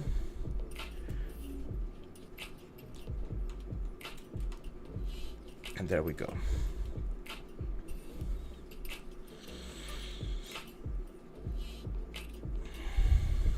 There we go.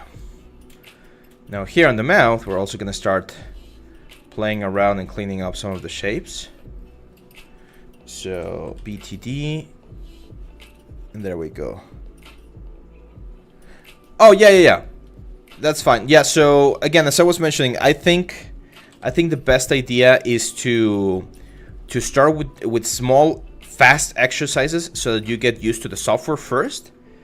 And then after you understand the software, then you can start focusing on like perfection, as you mentioned, like polishing and making sure it looks good. Because from my experience as a teacher, when you try to teach a student to do things perfectly and spend a lot of time, they're still fighting against the software. Like they're still like struggling with shortcuts and with like the pipeline. They don't fully understand how to do things. So it's better to understand that first and then jump into the polishing aspect of things. That's why, for instance, when I was in school, like none of the projects that I did for my classes was used on my portfolio until I got to my portfolio class at the end. Those projects in the portfolio class, which are the last classes, those are the ones that you actually use for your portfolio.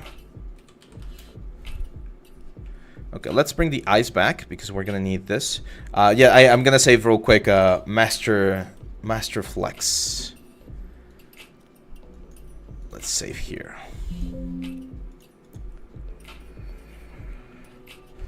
I'm gonna grab this one right here, the sphere, and we're gonna bring it forward. Get smaller.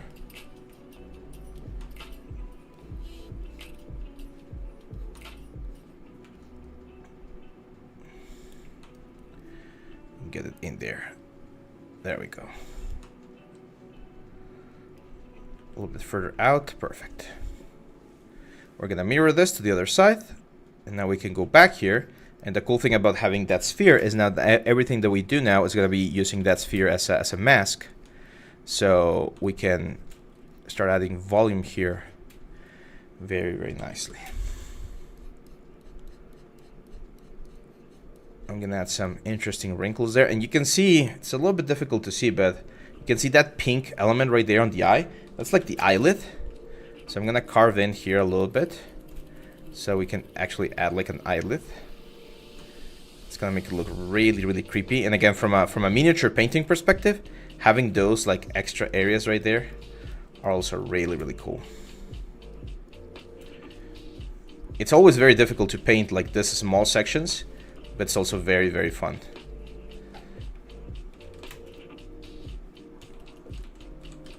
Now you can also see there's a little bit of plating on the eye or on the top of the head, like this elements right there. So I'm gonna start adding that sort of like sharp plating that we have going. It's kind of like a bore there.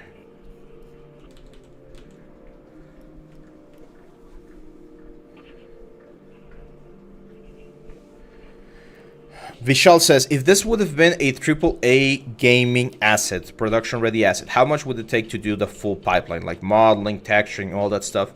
I would say for a character like this and for a game production company, 2 weeks would be about the amount of time that you will need for something like this. Like 2 weeks should be a good amount of time. There might be some production places that tell you to do it in 1 week. When I first started, I was working on a game that I had to do characters like this in like a week. So it depends. But yeah, I would say 2 weeks is a good number for a simple character. Now, you also need to take into account the level of quality that you want. It's not the same thing to do a kobold for, I don't know, like a game like Total War, where the characters are going to be really, really small, or for a game like, I don't know. I'm not thinking about any other. I can't think of any other specific game right now. Than doing it for like God of War, right? Where the quality of characters is like super, super big. Like I remember watching an interview that they did to Rafael Grassetti, the guy that did the sculpting for Kratos for God of War, and he mentioned that Kratos took like 6 months to get like fully ready. So yeah, it's definitely like something that's not to be done like slightly. There's a line going down the middle. I actually didn't notice that one at first. So I'm gonna remove a little bit of volume from here.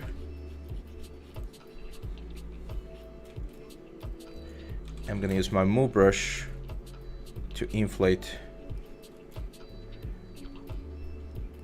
a little bit of that area. We're gonna have to pretty much smooth and remove all of the detail that we've already done there. And we're gonna clean it up again.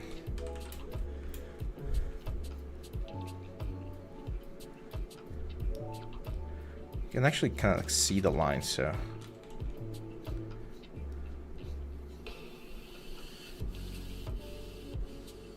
There we go.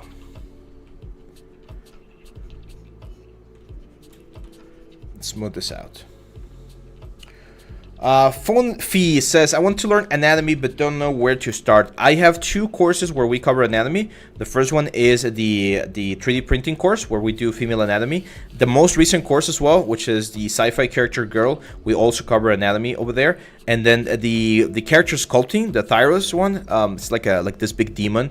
That one is a lot of anatomy. So if you want to learn a little bit more about that, I would recommend those courses for you.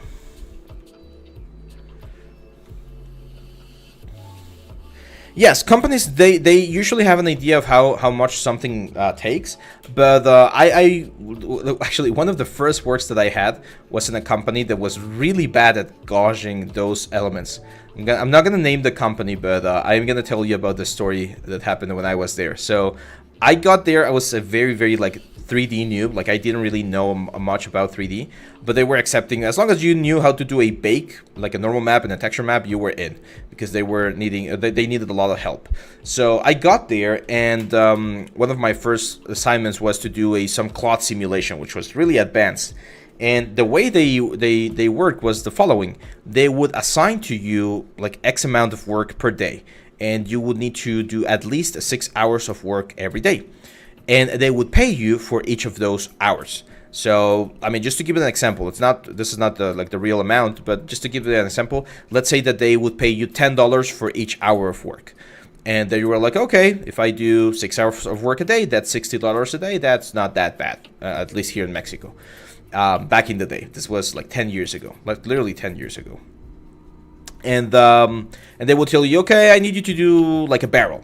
And they would have an Excel spreadsheet and say, okay, the barrel is going to take, the full production of the barrel is going to take 4 hours. So you need to do modeling, you need to do texturing, and you need to do UVs. And once you finish the barrel, we'll pay you the equivalent of 4 hours of work. And you were like, okay, that seems fair. And the cool thing about that was that if you finish early, like let's say you finish the barrel in 2 hours, since they estimated that the barrel was going to take 4 hours, they would still pay you the 4 hours. So you were like, oh, that's really cool, because if I'm fast and efficient, I can get paid more, right? And therefore you would get a little bit more money out of your time. And things were okay at first, but then you started to realize that they didn't really even know how long something was really gonna take. And not only that, but the time that it would take them to review your stuff was also being counted. So if I finished the barrel, let's say in 2 hours, but my art lead was busy in a meeting or something, and he took like 2 or 3 more hours to get to you, all of that time was lost because you didn't have any other assignment, and it was just time that you were like pretty much doing nothing. And then if he had or wanted some changes, even if it took you like an extra hour, you were already past the time. So it was like a little bit of a shady way to do things, and it's not ideal in that specific scenario. But that's the way they manage their company, right? So for some people it worked, for others it didn't. For me, it didn't work. So after a couple of months, I left. And that's the problem with estimating like how long something's gonna take, because sometimes you think that something's gonna take like a lot like shorter time or a lot less time that it's actually gonna take, and sometimes you think something's gonna take a long time and it takes forever. So it takes very little time. So it's a very delicate way to do or to work that way, because again, it can be very tricky to properly gauge how much something's gonna take. Have you been in a toxic work culture scenario? Yeah, that's what I'm telling. Like that's the little like story. The reason why I left that place actually was because of something related to like pay times. I was assigned a like a thing that I had to do, like a simulation, like cloth simulation, and originally they assigned a very like heavy chunk of hours to it. So let's say like 20 hours. It's like, oh, okay, this is gonna take me like the full week to do. And I was able, because I really like to investigate and get to know things, I was able to do it in like 2 or 3 days. But then the next things, because I had to do that like 10 times. So like there was like this scenarios where I had to do a simulation, and there were like 10 scenarios.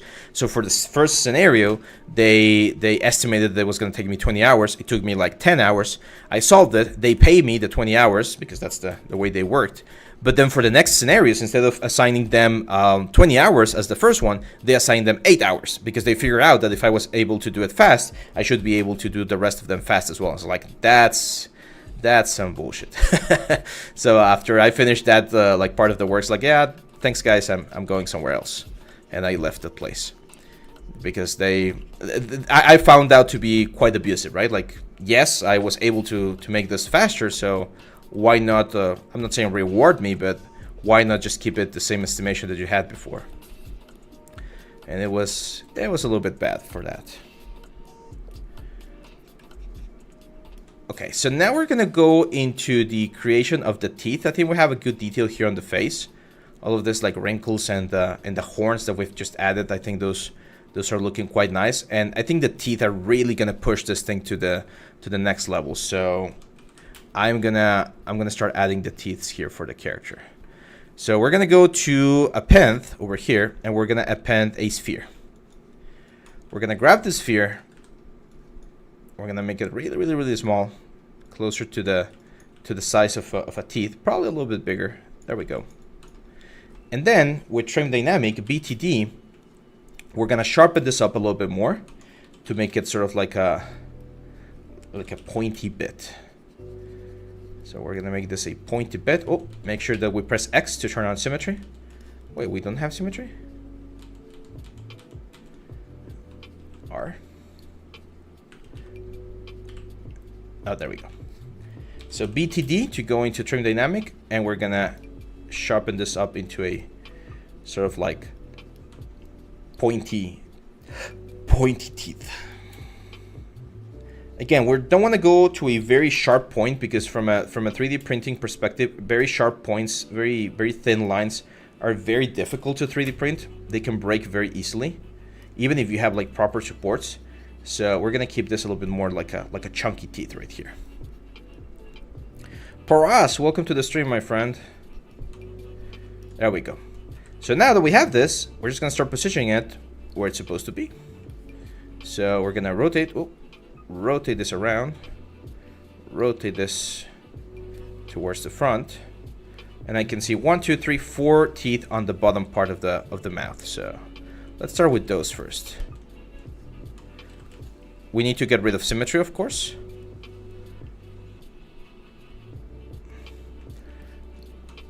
And we're gonna position this right here.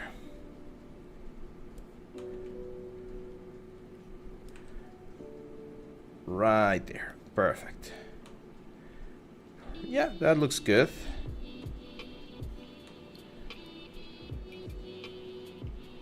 Something like that. Maybe a little bit smaller. And then we're gonna press Control, Alt, and just drag to create a copy of that teeth. We're gonna get it in there as well. Then we change the rotation a little bit. Then again, Control, Alt, and just drag. We're gonna create a second one right there. And then the last one, that one's a very big teeth. So Control, Alt, oh. Control, Alt. So it's gonna be a little bit bigger. And I'm gonna point it towards the front. Of course, we're gonna have to fix the gum line a little bit. There we go. Then on the upper parts, we're gonna have, it seems like 3. So it's like a small one here.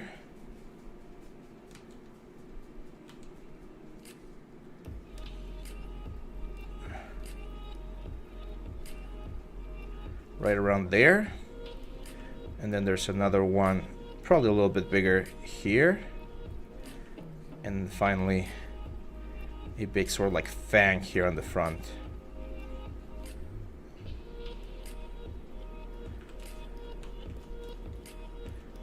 Yeah, that looks good. Now we just Control W to give everyone a polygroup, and we're gonna go to C plugin. We're gonna mirror this to the other side. And that's gonna give us all of the teeth for our kobold right here. Let's go now to the gum line and let's fix it. So I'm just gonna add a little bit of volume to indicate that the teeth are being attached there, right? So to create the volume of where the the gum would be. This one's on the top. Really don't need that much because they're inside of the top gum line, but we can add something right there. One thing that we're definitely missing is the tongue, so let's do the tongue real quick. I'm just gonna append another sphere, and we're gonna position this on the inside.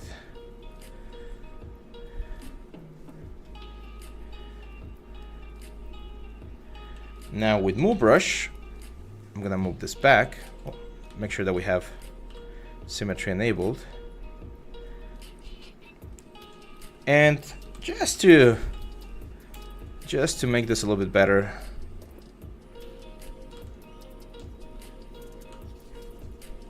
let's add like the banding that we would expect the tongue to have, like a little bit of texture. I mean, it's not something that we're gonna be able to see as much, or even paint. Like it's a really complicated place to paint due to how the mouth is positioned.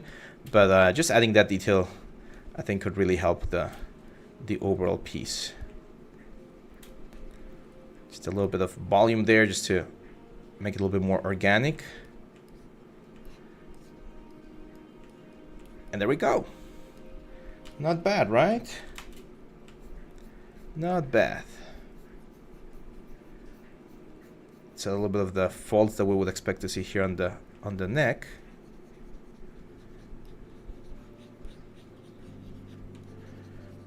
And kobolds and lizards and dragons and all of this, they usually have this thing on the neck, the sort of like membrane coming from the center. So I'm gonna add it here. I don't know what the name is. I've never owned any one, but there's like a membrane that goes from the top of the mouth.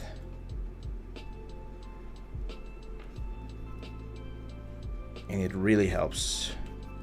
Now remember, guys, all of these models, the one that we did yesterday and this one, they're gonna be available through Gumroad very soon.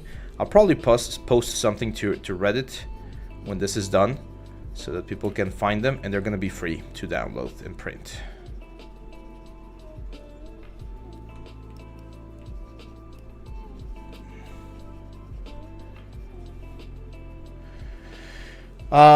Let's see. Para says, just joined the stream, so I missed a lot. I guess that's why I have a small doubt. Don't worry. How are you able to sculpt this character looking at only one reference? Do you have other reference open? No. I just have this one. It's just one reference. And how am I able to do it? That's a good question. I guess experience definitely plays a part in it. I've been doing this for 12 years, so I know my way around the sculpting. There's something really interesting that happens in a human mind, I would say, which is that all of the things that we do gets saved, right? It's kind of like a history or like a record. So even though this is the first time I'm sculpting this particular kobold, I've sculpted dragons, I've sculpted goblins, I've sculpted humans, I've sculpted dinosaurs. Like all of those things that I've sculpted help my mind to remember where like things are and how things are like made or positioned to get something that looks, well, nice to the character, right? So it's a lot of that. It's like understanding that every single like piece that you work on or that you participate will eventually help you with the new pieces that you might be doing. I'm gonna be creating a segmentation here on the horns. I'm not sure if that's something that's on the concept, but I kind of want to add a little bit more visual interest to the horns, so I'm gonna like divide them a little bit here with Debian Standard. And this is gonna help me again make the whole piece a little bit more interesting, especially when painting. I'm not sure if you guys have painted miniatures. Probably you have, but when you're painting, having like all of those crevices and things to use washes and dry brushing, it's always really fun. So that's why I'd rather have like a surface with a little bit more detail right there than a surface with nothing, because that's and remember, this is roughly, from a screen perspective, this is roughly the size at which we're going to be seeing the miniature at the very end. So that's why it's important to not get caught up too much on the details. Okay. Let's start fixing some of the anatomy. We've got a couple more times here in the second hour to fix some of the anatomy details. And then on the next hour, we're gonna take a small break and in about like 20 minutes. But then on the second hour, we're gonna be working on the props. So all of the bandages, the necklace, like all of this other stuff, we're gonna be doing them as well.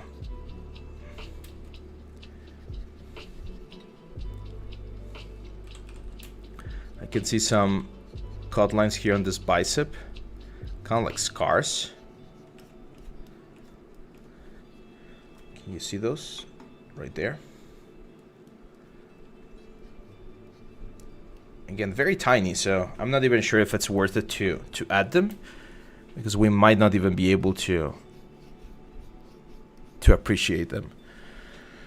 How am I able to do the anatomy looking at only one reference? Remember that anatomy is very similar between like creatures. So there are certain principles that anatomy has, such as how muscles are attached to each other, how bones behave. Like there's a lot of concepts that are interchangeable. So if you learn human anatomy, it becomes a little bit easier to transfer that information into like any sort of like creature anatomy, which is what I'm doing right now. So I'm taking some of the things that I've learned from human anatomy, and I'm projecting them into this like kobold anatomy.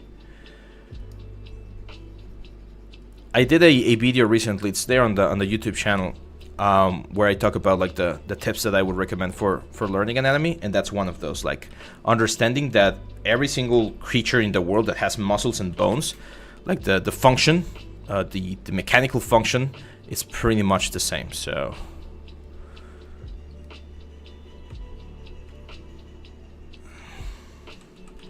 I don't love the hands, to be honest. I think the hands are definitely one of the weakest parts right now.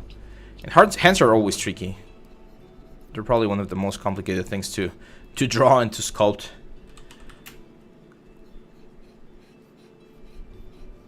That's the arm muscles right there.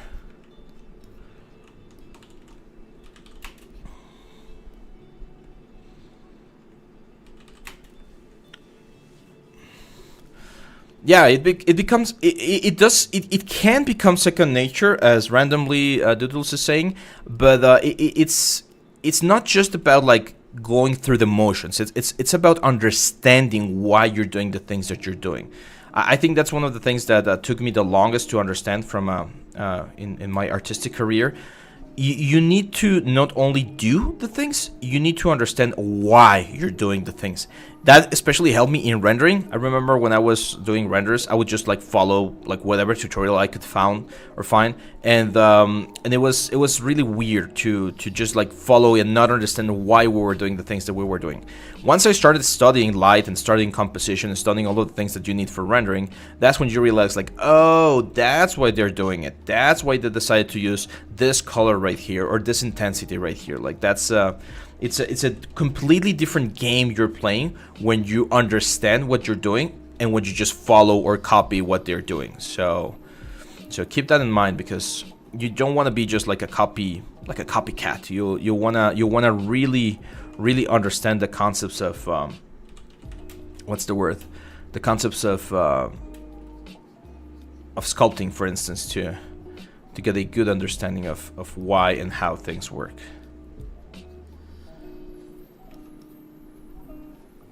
Ashifs is asking, I want to learn ZBrush, so I want to build a PC to do that, but I'm on a budget. What do you think about Ryzen? Yeah, Ryzen 56G is a good one. I've been using Ryzen for the past years. Originally, I used Intel, but I've been using Ryzen AMD for a couple of years now, and it hasn't been an issue, to be honest. It's a little bit cheaper, I think, and performance-wise, it's quite nice. So it's good. Just keep in mind that Ryzen chipsets tend to run a little bit hotter than Intel's, so you will be seeing higher temperatures, but it's completely normal. It's by design. So don't freak out if you're using something to monitor your computer and it suddenly shows like a really advanced or really high temperatures. It's completely normal.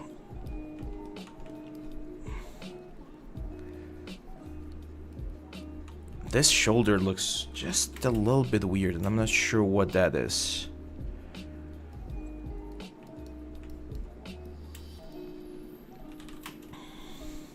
I'm not sure if it's the shoulder, if it's the arm, but something. I think it's the arm. It looks a little bit unnatural. I'm gonna mask the arm here. I'm gonna bend it and rotate it a little bit. That way it's gonna be closer to, and I think the hand is like way too long. So I'm gonna bring it back like that. That's also, as you can see, that's gonna get the lance a little bit closer to the concept.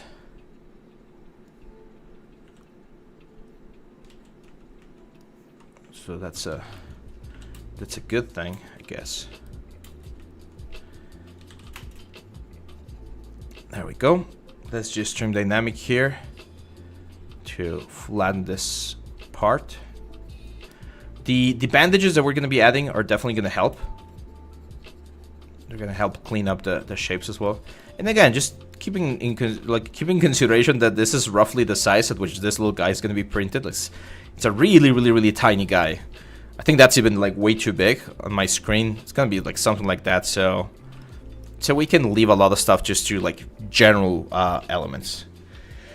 Will I need a dedicated graphics card when I'm starting out? Yes, I strongly recommend that you get a dedicated graphics card, because a lot of the things that we do with 3D use graphics cards, and if you don't have one, you will it can be a little bit annoying to be working with a lot of the softwares that we use without a graphics card. So if you can invest on one, I would strongly recommend that you get one. Like a 360 or 3060 Ti or something like that. That should be more than enough to start with. Like, you don't have to go like overboard.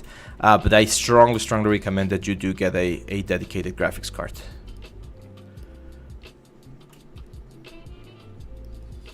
There we go.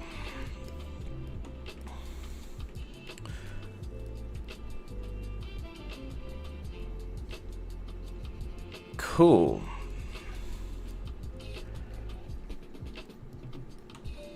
So this is looking a lot better.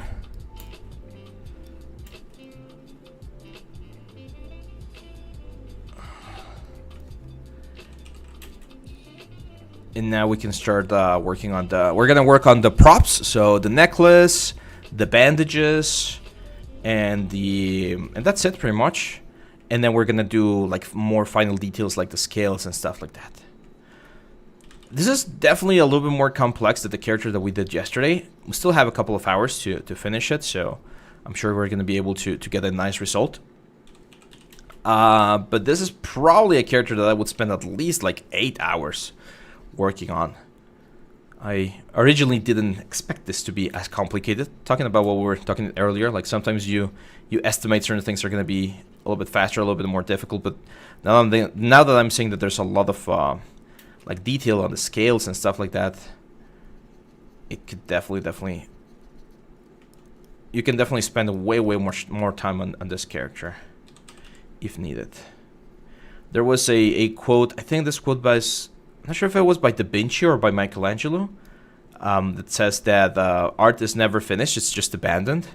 And he couldn't be any more right, because that's usually what happens. Like you get to a point where you just run out of time, and you have to stop working on it because there's other stuff that you need to do.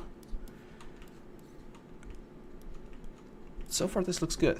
I like it. Let's increase the little like thing that it has here. I really like the kobold design from Pathfinder, because it's a little bit more like a dinosaur. The one from D&D, it's a little bit more like a, I don't know, like a coyote or something. This looks a little bit more interesting, more menacing.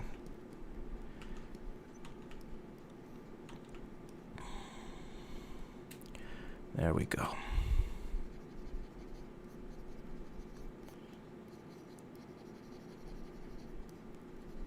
Oh, the music stopped.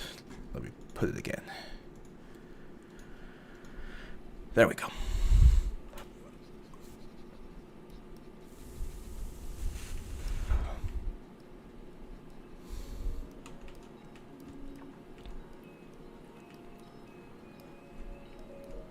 Cool. So I'm gonna take a very quick break, my friends. Just 10 minutes. Okay.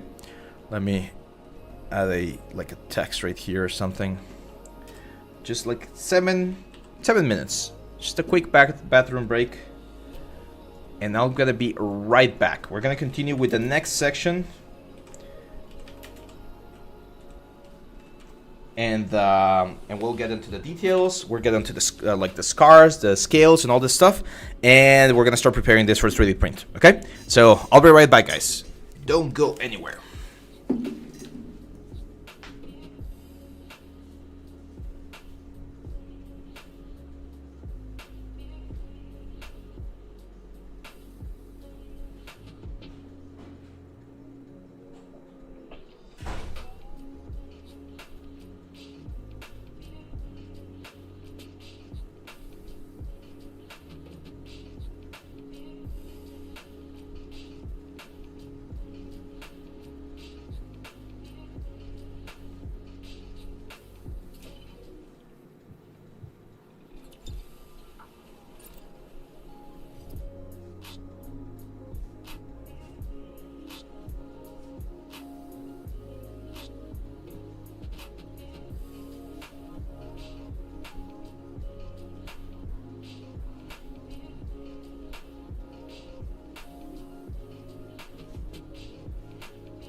I'm back.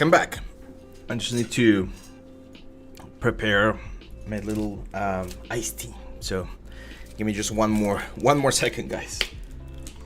Just talking for 4 hours straight can be a little bit tiring for the throat.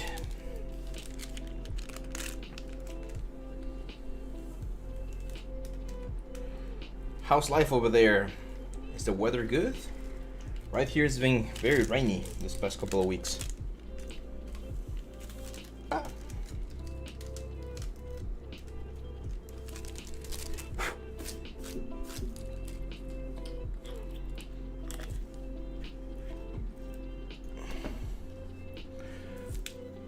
The 3D printing, hello Farhan, yes, the 3D printing of the character was finished. However, I have not cleaned it, so I can't show it to you right now, but it's been finished, it was a success.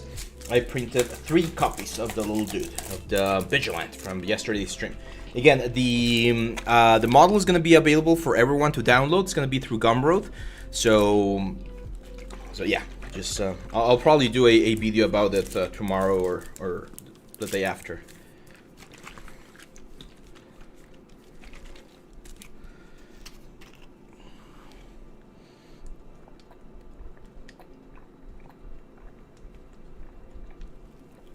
There we go. Paras is asking how to learn animal anatomy and where can I learn them.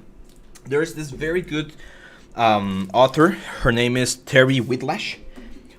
She has worked on the Avatar films, and you can look her up. And she has some really cool stuff about that. About what's the word? About animal anatomy. But as I just mentioned, it's very sort of comparative. So if you know how to do human anatomy, then doing animal anatomy can be relatively easy.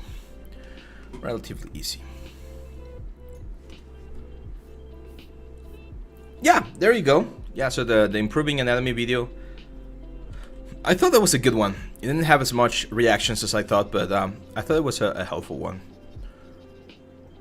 Okay, so let's continue here with the character.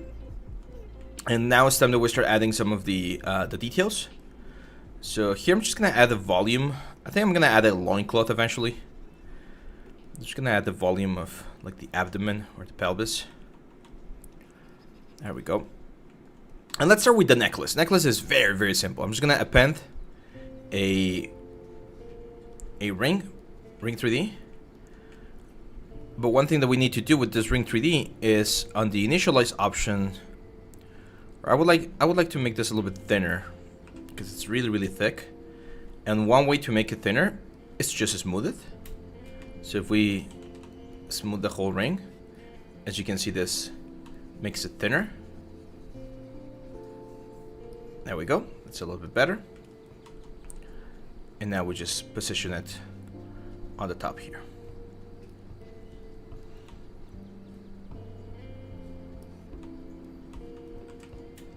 I'm gonna use my move brush and just get this thing to fit as nicely as possible. Again, it's gonna be such a small detail, like we're barely gonna see it, so it really doesn't matter too much. But we do want to change the silhouette a little bit. So by changing the silhouette, we can make sure that this thing looks a little bit better. I'm gonna break symmetry because I can see that the rings are slightly off center, so something like that. And one of the very important things, again, from a 3D printing perspective, is we want everything to be touching. So we don't want to have any like empty or floating bits of the color. The color should be touching along the whole like surface of the character. If we can get that if we can get it to look like that, then 3D printing is going to be a lot easier. Then as you can see, we actually have 2 of them. So I'm gonna duplicate this one.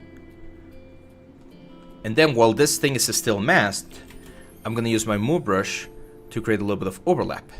So as you can see, I can make this thing go underneath the previous one. And this sort of like layering that we can create is really, really good for depth on the character. We add a lot of depth.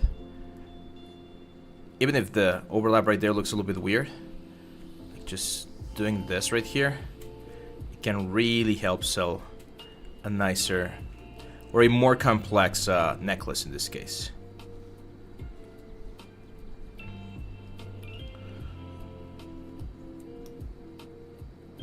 There we go. So look at that. It looks like a really interesting color. Now for the little like arrow thingies, I am gonna go to subtool, append. We're gonna append a cube. Let's bring the cube up. Let's make it thin so that we get the sort of like the size. And I'm gonna use knife curve. We're gonna use our knife curve to create the triangular looking shape. There we go. We dynamesh. And usually we don't like this sort of like 90-degree angles. So I'm gonna use trim dynamic to get rid of them.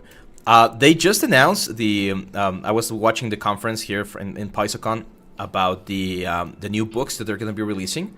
And in June, I think, they're going to be releasing, or July, a book about elements.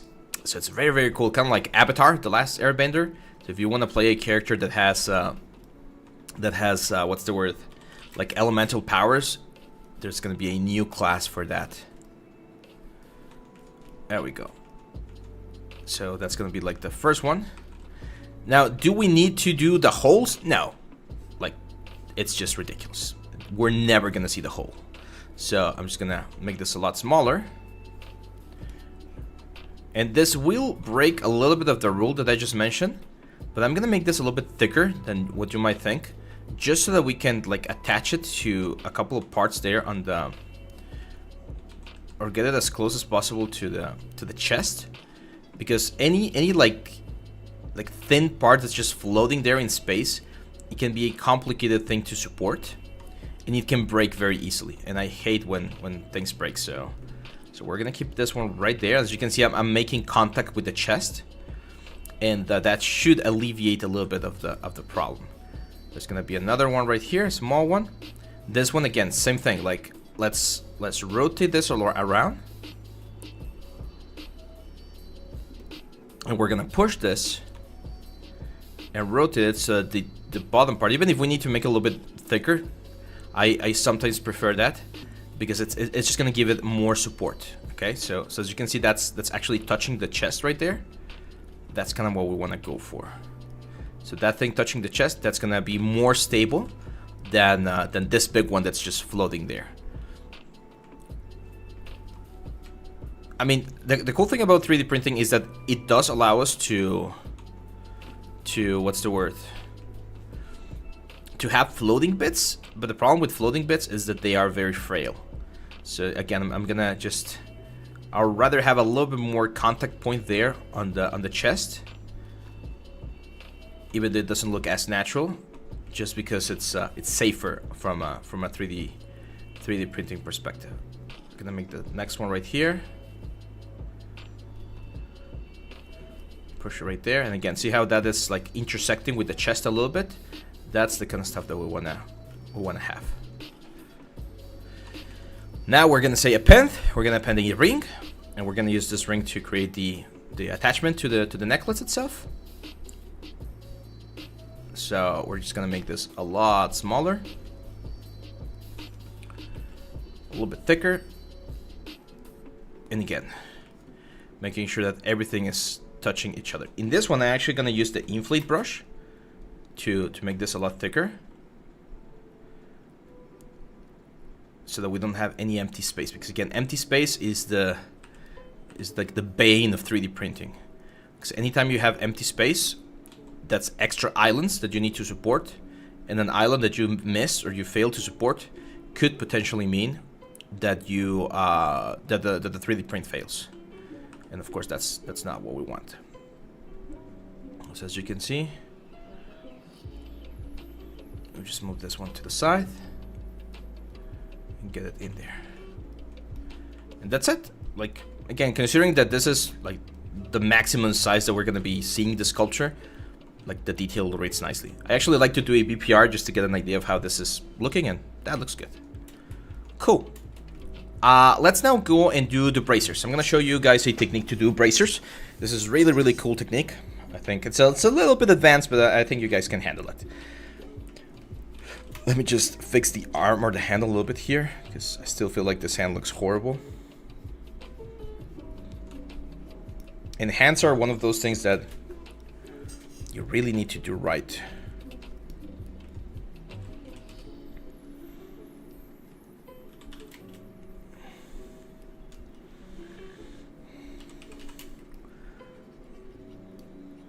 There we go, that finger looks a little bit better.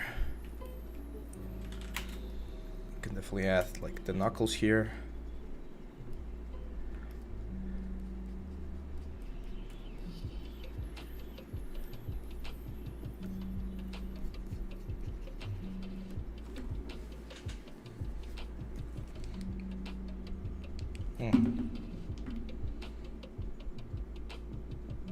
Okay.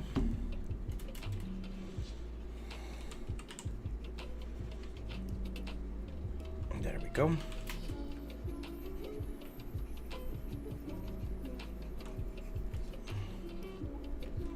It's looking better. Not great, but better. Let's use the move brush. I might even just like redo the whole hands later. Okay, so here's a trick for the bandages. I am gonna isolate the character real quick, and we're gonna mask out the areas where the bandages are gonna be. So, like this arm piece right here, right? And then this other arm right here as well. Just make sure that we're like properly doing it. There we go. And we're gonna go to extract, and we're gonna extract this with a 0 thickness. Hit accept, and this is what we should get, like some very like clean cylinders right here. We're gonna go to see remesher, so geometry, see remesher, and see remesh. And then we're gonna click this option which is called half, which will see remesh it to half the amount that we have right now. And we're gonna keep doing it until we have a really low poly version, like this one right here. This looks good. If we take a look at the poly groups, this is what we have. And what we can do is we can actually use a technique called, or a tool called a slice curve to create, as you can see, like certain bands. So for instance, I'm gonna create one band right there. I'm gonna create another one right there. I'm gonna create another one right there. I'm gonna isolate this one and create another one right there. And then another one right there. Look at that. So we get a lot of bands. We're gonna do the same thing on the other arm. So we create bands here. We can cut some of these bands into like different bands. There we go. And now what we can do is we can use panel loops. So if we go to edge loop and we say panel loops, as you can see, each band will be extruded and create its own sort of like bandage, which looks really good. So I'm gonna give this a little bit more thickness. There we go. And that's it. As you can see, now we got some very, very interesting bands for our character. I'm gonna press Ctrl D to divide this. And I'm gonna use my move brush to start pushing them out. And they're gonna look like this very cool bandages. These are not perfect, right? Like there's of course little arrows, like the fact that they're not connected to each other. They're like cloth loops. But from a sculpting perspective, you see this and you're like, yeah, those look like bandages. So it's a very, very, very quick way to add this sort of like detail to the character without having to spend too much time like actually sculpting the bands or anything. What do you think? Cool trick? Panel loops are really, really powerful, by the way.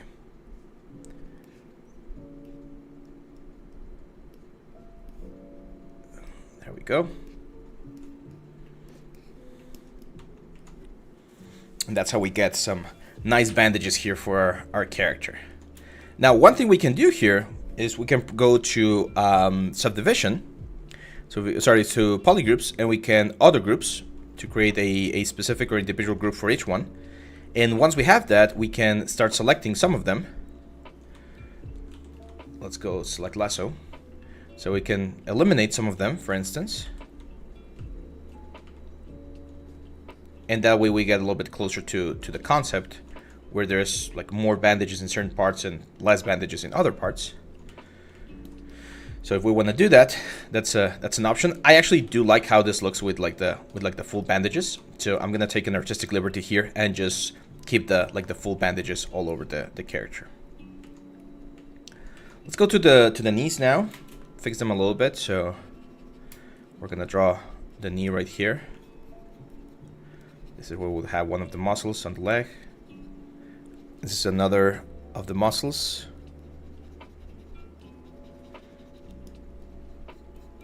And we could just create the rest of the element. Top 10 says, wow. Not bad, right? Not a bad trick right there. I'm gonna show it again once we go here into the leg, but I do wanna like fix the leg a little bit.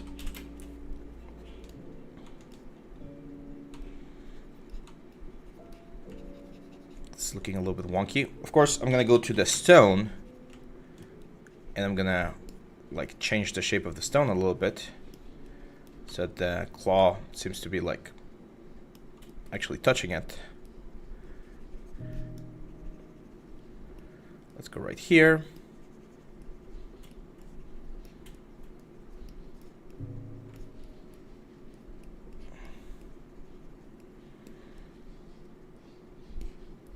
That's gonna give us like a boulder shape.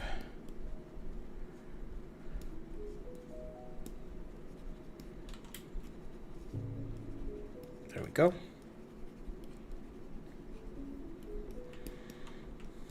And of course we can duplicate this rock and just create a couple of extra ones. Let's go back here. I'm gonna start.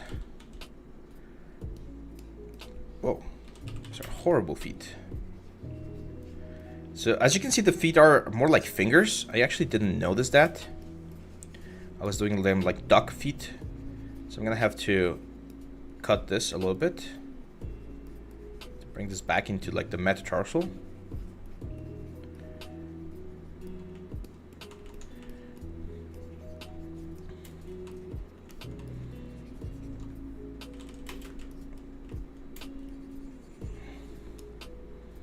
Let's fix that part right there as well. And one thing I'm gonna do is I'm actually gonna be sculpting this like leg first, and then we're gonna copy the leg to the other side, so that we don't have to do like double the work. At least the foot. I think the foot is probably like the most important thing that we can copy. So we'll just get a general shape here for the foot.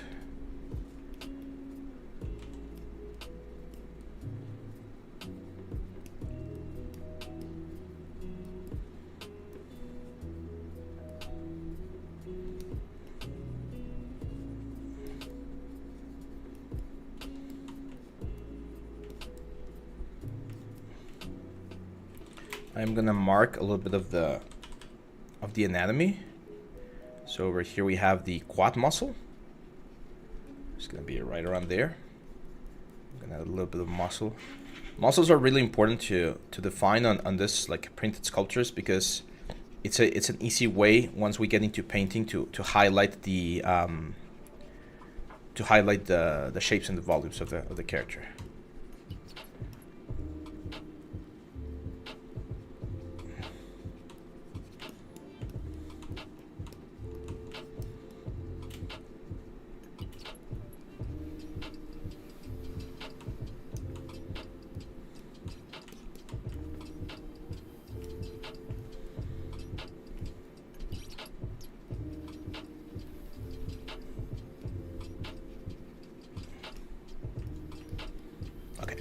So I'm gonna say BIN, which is BI and then primitives. We're gonna go capsule is fine, and we're gonna insert a capsule right there. It's gonna be the finger. So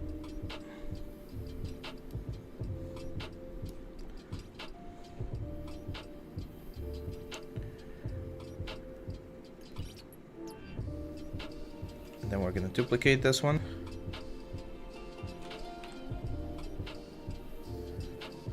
And then duplicate again.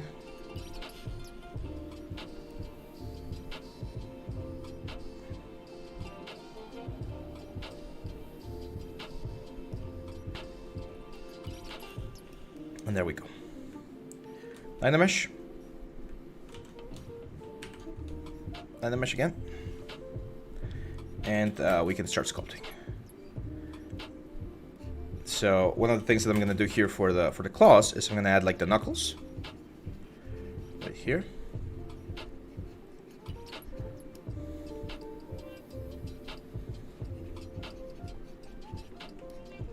And then we need to add like the nail bed.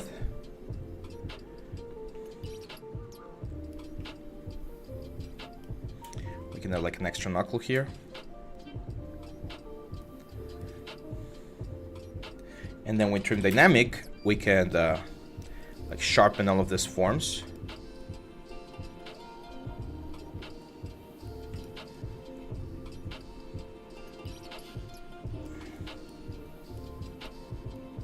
There we go.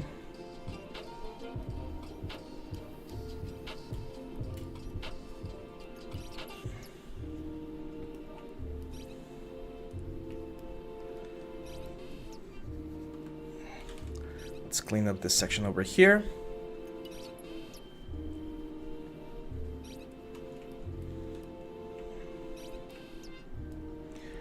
And that fits looking a little bit more realistic. Again, not perfect, but a lot better. I mean, for a 3-hour sculpture, I think we're doing a really nice, or we're getting a really nice result. Let's add the claws now. So, well, first I'm gonna duplicate this foot because it does seem to be working a little bit better. So the way this is gonna work is as follows. I am gonna first of all delete the other foot. So delete hidden, Dynamesh. And then I'm gonna duplicate this guy, the whole body. And in this duplicated version, I'm gonna select the foot and delete hidden. So now we're just left with this foot right here. And we're gonna move it. We probably need to mirror it, so I'm gonna mirror it. There we go.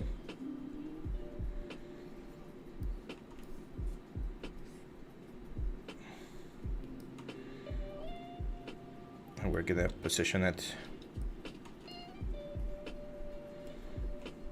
right there.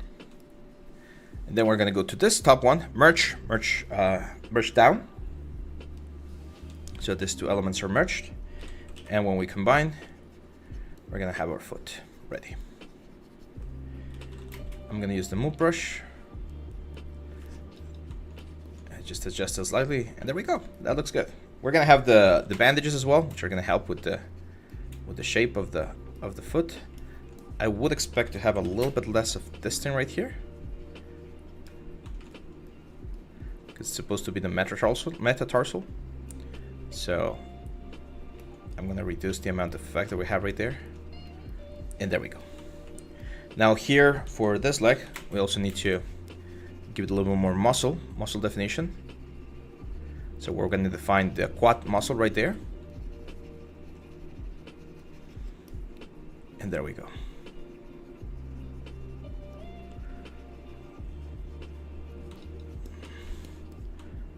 So that when we see it, he looks very, very strong. Smooth all of the anatomy. That's looking better. Cool.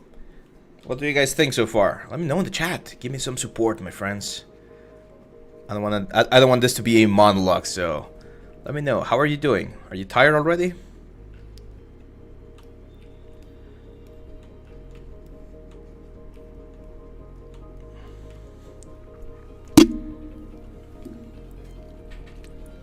How are things going?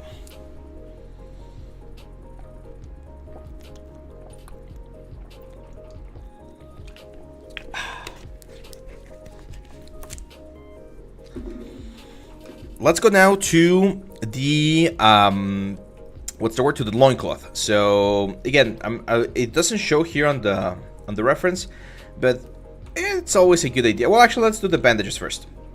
So we're gonna go here to the legs, and we're gonna mask out where the bandages of the legs would be, which would be like right around there. And like right around here. Let's make sure to not select anything that we don't need. So it actually goes all the way into like the fingers.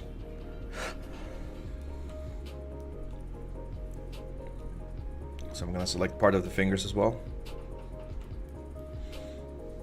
What are the advantages of polypaint? That's a great question. Polypaint is a quick way to get an idea of how the colors of an element or of a character are gonna look.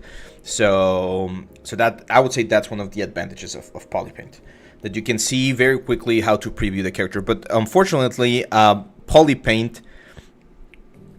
polypaint is color that's attached to the vertex of the element, not to a UV map. You can transfer the polypaint to a UV map, but Substance Painter is going to allow you to have way more control over your materials and your textures. And polypaint is just color. You cannot change things such as roughness, metallic, and stuff like that. So polypaint is just for color. I can add some polypaint in just a second to this guy, just to give you an example of what I mean. But yeah. So let's go here with extract. We're going to extract. Accept. There we go. Let's delete that one right there. Make sure that we got a nice effect right here. If we got things that we don't want, I'm gonna like delete them, and we're gonna see remesh. So geometry, see remesh, and we see remesh.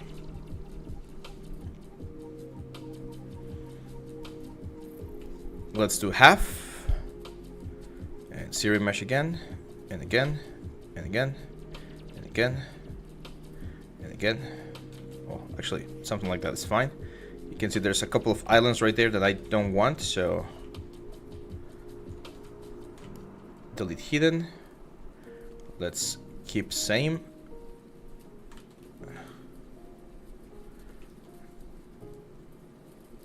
There we go. I mean, it's fine. And then we're gonna use our slice curve to cut some like bandages.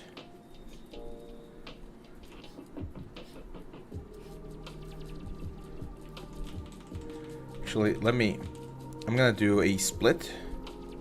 So subtool, split, group split. Okay. That way we are only working with one of them.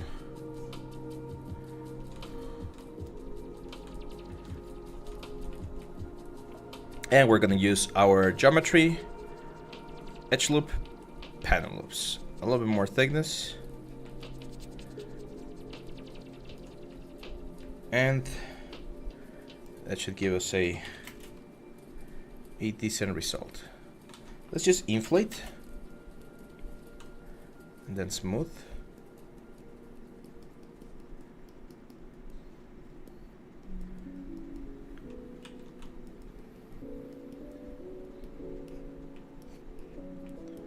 Actually, those look really bad. What happened here?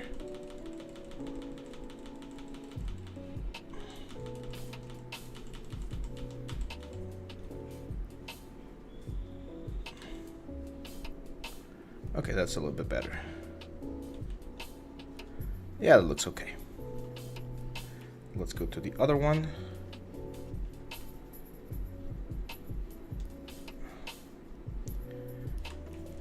Same process. We need to slice a couple of times.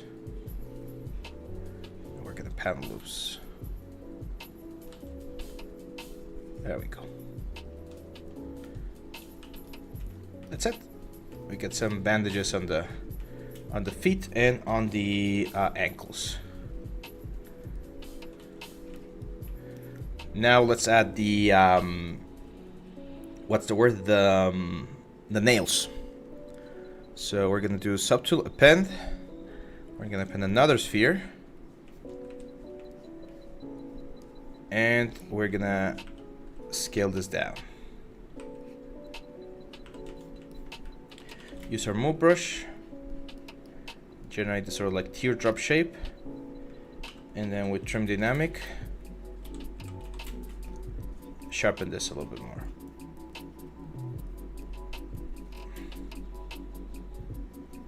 Generate this sort of like nail again, sort of like thick nail, right? Like we don't want to go super thin because it's not going to be printed, or like it could produce errors on the printing process, and and it's not what we want. So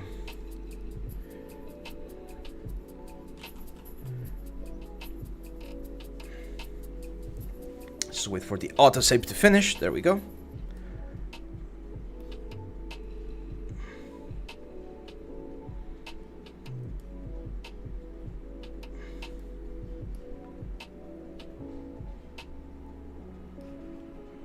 There we go. So that's one. That is two. And that is three.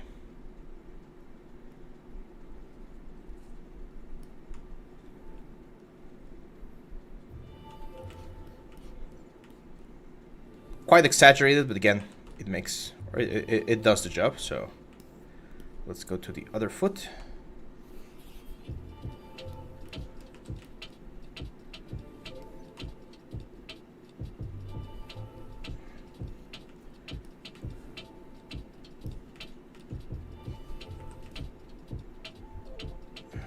That's one. That's two. And that is three. I'm gonna use a move brush here on the bandages to push them out of the mesh of the character. Make sure there's no undesired overlap. And there we go. So if we take a look at this right now, we render, you can see that we got all of this accessories. I definitely think a loincloth is like, I think it's a good idea. So I'm gonna go to the body of the character again, and we're gonna mask out with mask pen the shape of the loincloth.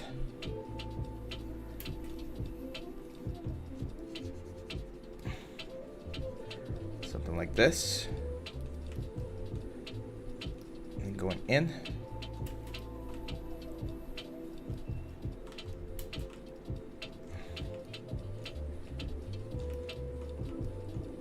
There we go. We're gonna extract it as well. That's it. And we're gonna zero mesh too. So geometry and zero mesh, zero mesh. And this one we're actually gonna be using dynamics. We're gonna be using dynamics to get a more realistic sort of like effect with the loincloth to make it look like it's actually falling. Let's do half. So here's how we're gonna do it. We are gonna mask out the upper part of the loincloth.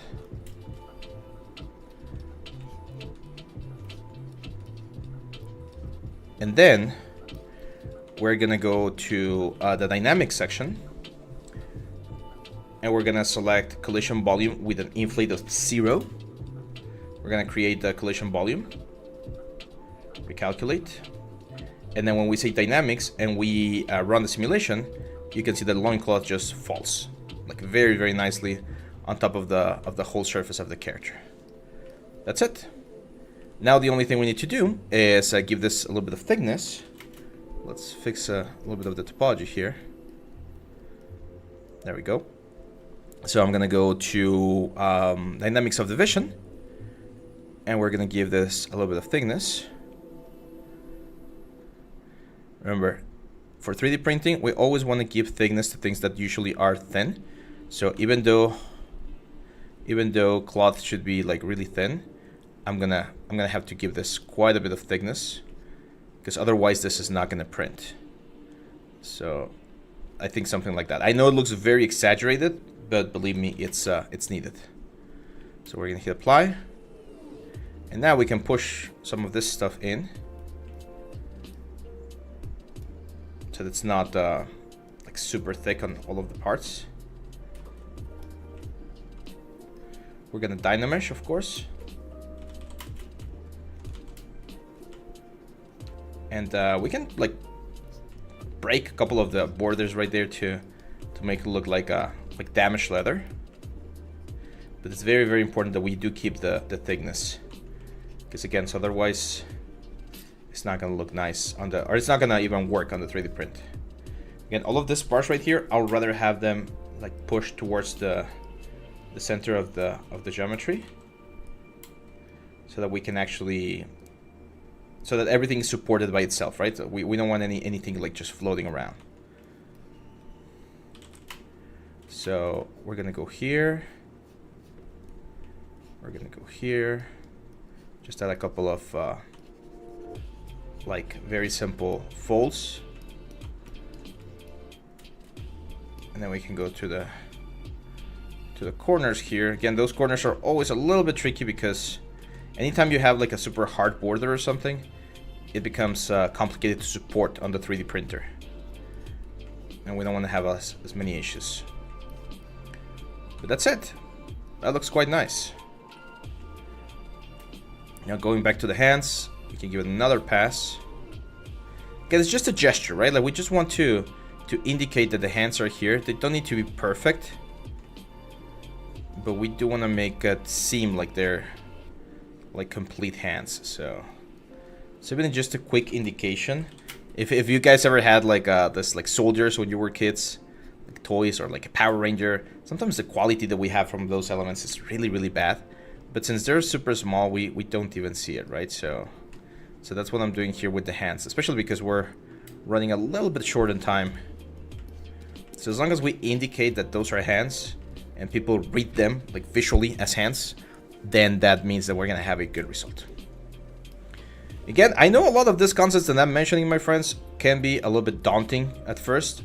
If you guys want to learn a little bit more about the 3D process and the 3D world, all of the courses right now in Udemy are available with a 90% discount by using the code that's on the corner right there, ALLMADE2. And you can get a very hefty discount right there to start your 3D career. Because there's no shortcuts to this, my friends. You gotta learn. You gotta learn.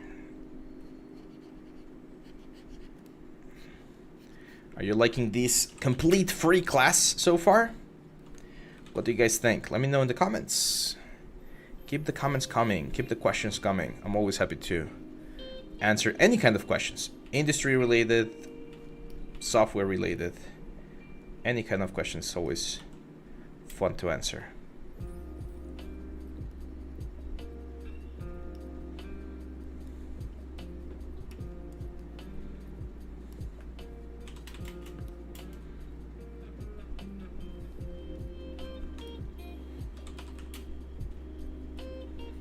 Let's add a little bit of definition there on the fingers.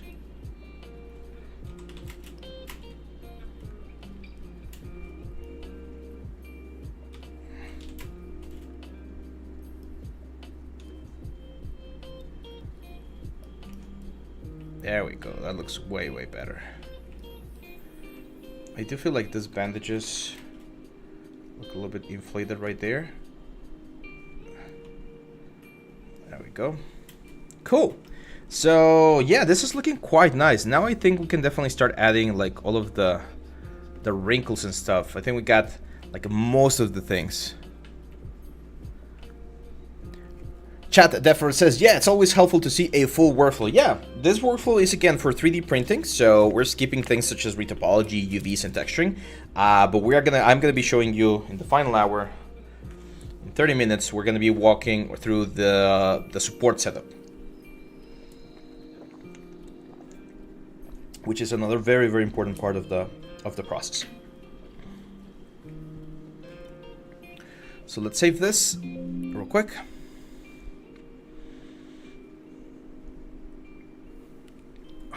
And there we go.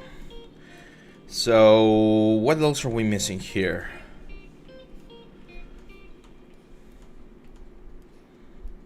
I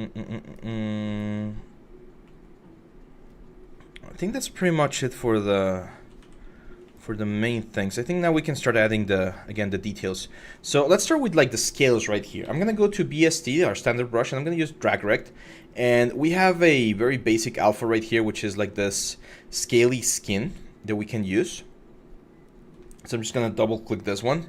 And if we do it, you can see we get some nice detail, but I'm gonna change this to C-sub so that we're actually like adding the scales on top. And I'm gonna be adding this sort of like scales on the back part of the character right here.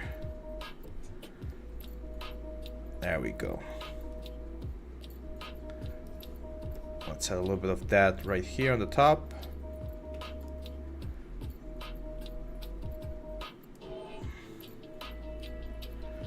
And as you can see, this is going to give us a really nice like bleed sort of effect with the details of the element. Then I'm going to grab my Damien standard and we're going to start going for more intense wrinkles. So this is what I like to call the wrinkle pass. And we're going to start adding a lot of this wrinkle, especially with this character that's very like scaly. We can start adding all of these things like here on the neck. And one of the advices that I give for 3D printing is we need to be a little bit more aggressive than what you would normally do for other types of productions, because with 3D printing we do lose a lot of detail on the 3D print.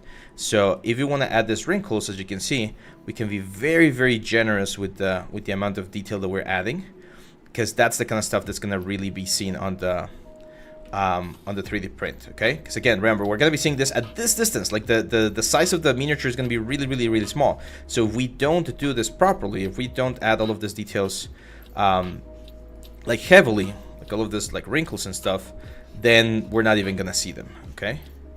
So we can be again a little bit more aggressive on the way we add our wrinkles here with the character. For instance, on the legs, I'm gonna start adding all of these details here. On the hands,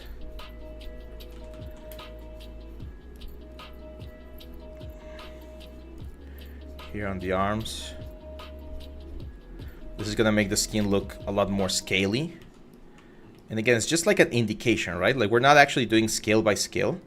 We're just indicating that the skin is very scaly by suggesting the detail. And that suggestion of the detail is really good, especially when we do dry brushing, which is a technique for painting miniatures. Dry brushing really hits those spots very nicely, and it generates a very cool detail.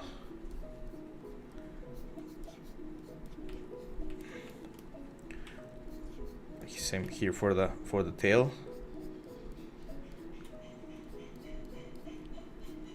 I'm gonna be a little bit more aggressive on the tail to make sure that we see this sort of like scaly effect all over.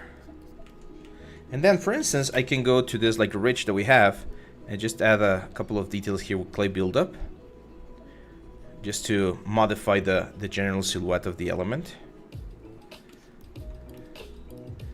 That sort of stuff really helps.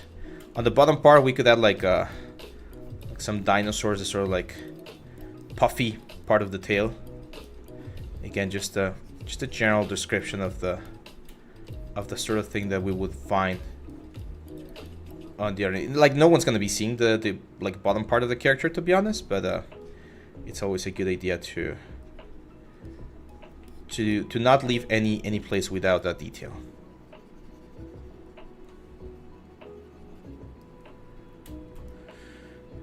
There we go.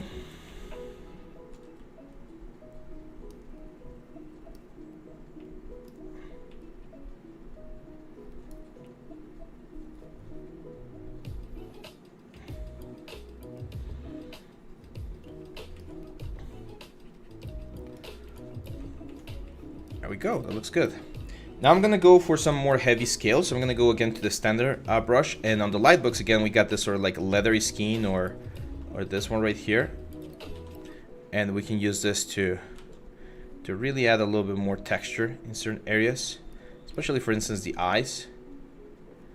All of this here, I think it's a little bit too much, so I'm just gonna add this sort of like, there we go, like scaly texture. We might be able to get some of this detail on the 3D print. I'm not sure if we're gonna be able to get everything, but we can definitely add it. And especially like, because right now I'm thinking about 3D printing this guy at the like normal cobalt size, which would be like something like this, like really tiny. But if someone wants to print a bigger version, then keeping all of this detail available is also a good option, because if you're gonna print this at a bigger version to paint it or something, we can have a way bigger, way better result. And details are always cool. Like people always go crazy about details, because as you can see, very easily we can add all of this like really, really cool effects. I'm just gonna separate that nail right there, give it a little bit of volume.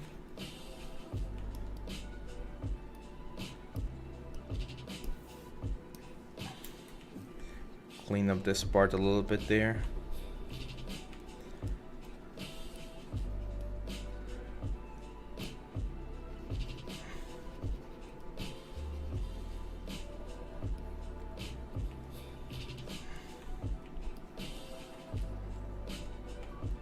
There we go.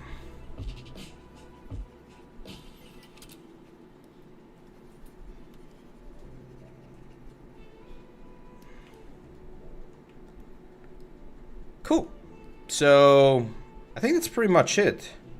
We're just missing the lance now, or the spear. So for the spear, I'm gonna keep it simple. I'm just gonna should we do this in like Maya or Blender? I don't know.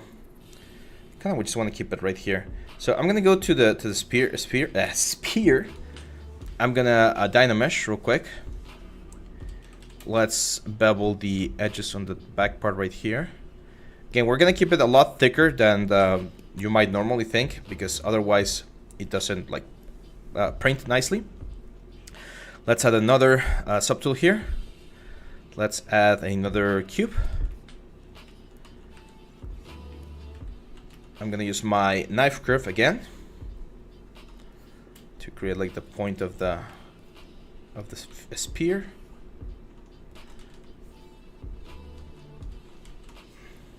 There we go. It's gonna be a lot thinner. And let's do another cut right there. We can even do like a crazy cut like that. Even a crazier cut like this. No, oh, it's gonna crash. Oh my god, it crashed. It crashed and I didn't save. That's horrible. We're gonna lose a little bit of progress. We got the autosave, so I'm not worrying. But yeah, that's unfortunate. Let's see, quick save.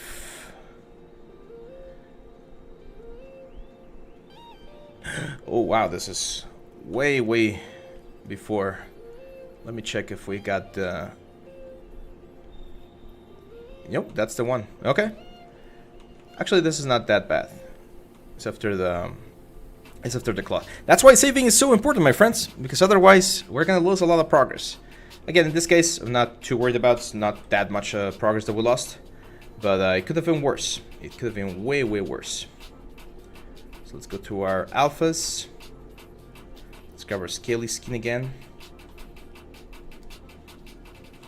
C-sub.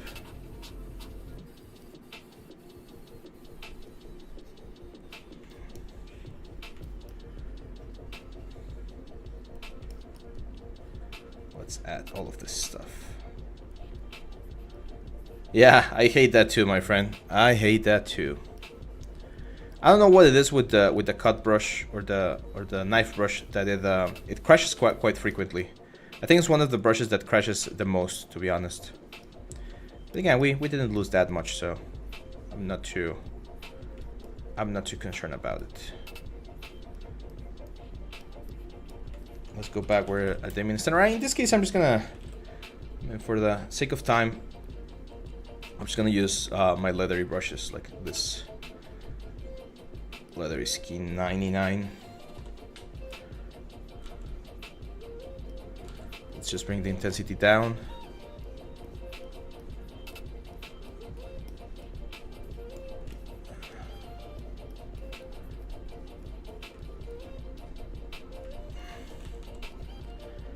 There we go.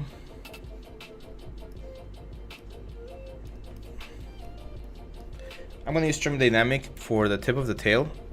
I don't wanna like sharpen it up a little bit.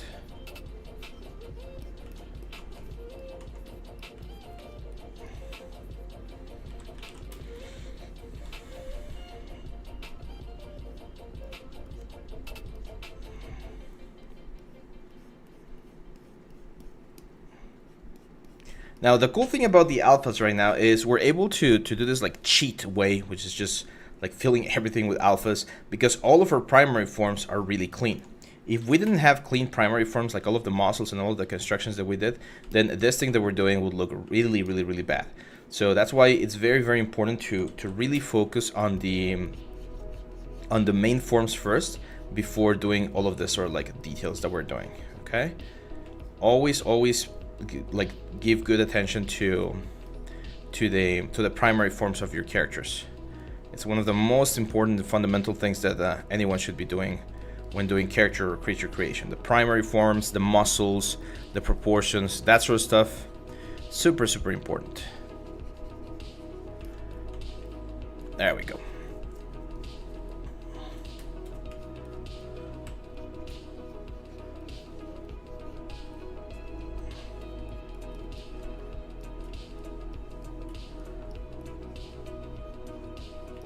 There we go.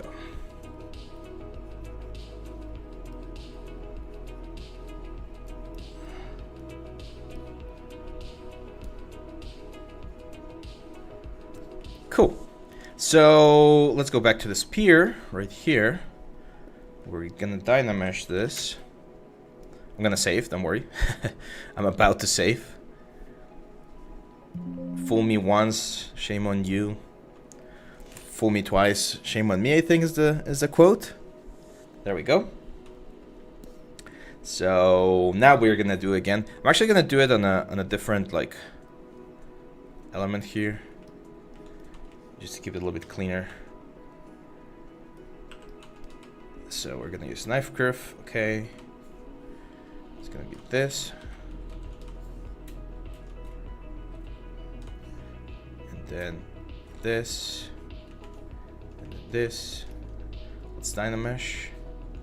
And I want to do like a crazy point right here. There we go.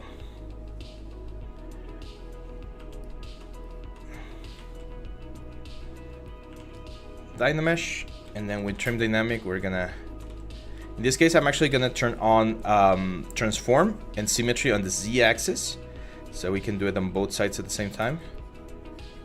I'm going to sharpen or bevel the borders right there.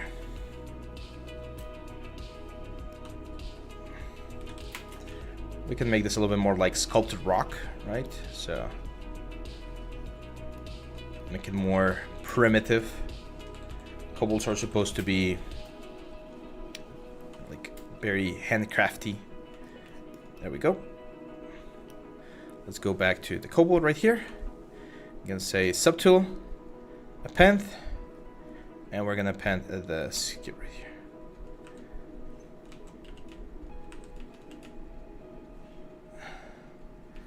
Select it.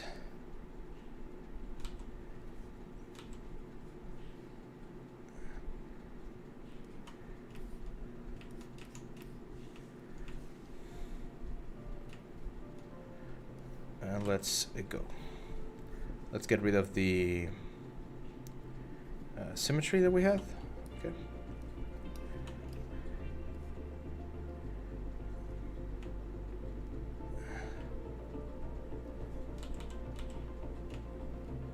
There we go.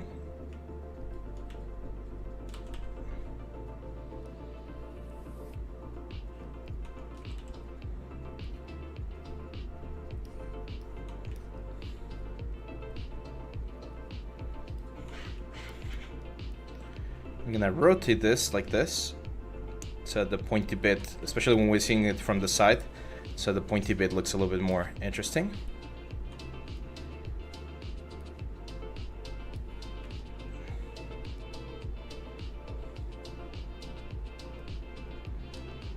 And there we go.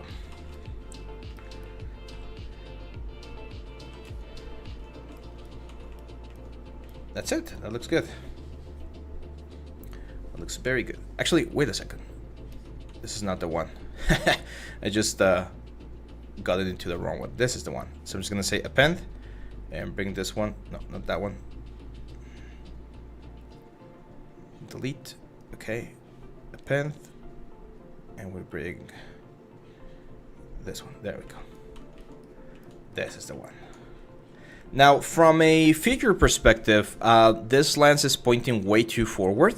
So I'm gonna bring the base down, and then we're gonna say merge down, okay, and I'm gonna push this back so that he's holding it closer to the head of the sphere. And this is because if you have a miniature that has like very long elements, and these long elements are like to the front, when you try to place two like little minifigures one to each other, it becomes problematic. So there we go. Now, as you can see, we got this like a rope going around. I'm just gonna sculpt it, to be honest. So I'm just gonna, well, actually, it might be even better to just do a ring. So I'm just gonna append. Let's save this quick.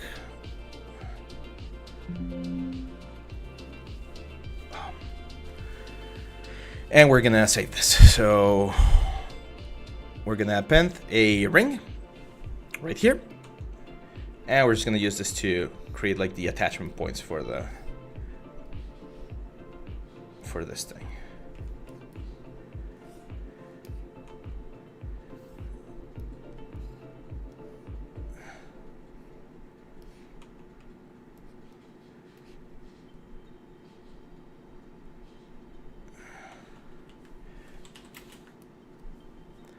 This, and then we duplicate, rotate around,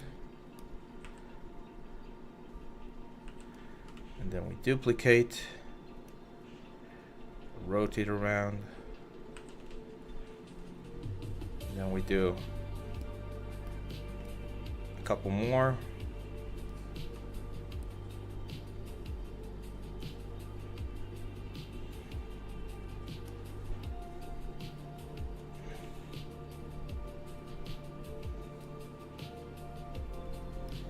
There we go. I'm gonna use inflate here just to inflate everything and make sure that we don't have any empty islands. Remember, we've been talking about this quite a bit. And we can use our move brush to really hold these things in place. And there we go. There we go, my friends. We are done. We are done with the high poly. Again, we can spend a little bit more time if we wanted. If we had more time, or if this was a project, I would definitely spend a little bit more time. There's this guy, I've mentioned him before. He does like sculpts as well, and I think he does like one sculpt per day. That's my estimate based on the quality that he achieves, which is really good, by the way. So imagine what we could do with like a full day of work with this thing right here. That would be really, really cool. Like full 6-8 hours of just sculpting, because he has some other people do the support for him. You can get to really, really cool results. Here's when we can break the symmetry. For instance, we can add like a scar on one side of the face, indicating that he's been to battle. I'm gonna use them in standard again. There we go.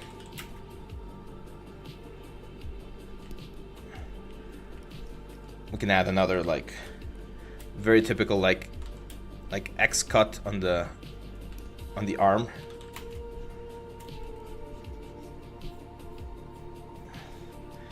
Kind of like another scar right there. So this is where you can have fun and start adding as many or as little details as you want for your character, and making sure it looks the best it can. So we're gonna jump now to the next and final part of today's class. I think we might be ending things a little bit like before the time that we had, so it might not be the 4 hours, but we're gonna finish this full production. So we're gonna be going now to the support part of things, to the scale and support part of things. So what we need to do is we need to convert this whole sculpture into a single mesh sculpture. And the first thing is I need to find where the plane of this thing is. So if I say append and I bring in a cube, I need to make sure that the lowest point of this piece is perfectly flat. So if I want the stone to be the lowest point right there, that means that I need to probably move this foot a little bit lower, or at least the fingers of the foot. So we're gonna do this once we combine everything. So first, let's delete that cube. Let's save this real quick one more time. And we're gonna combine everything into a single object.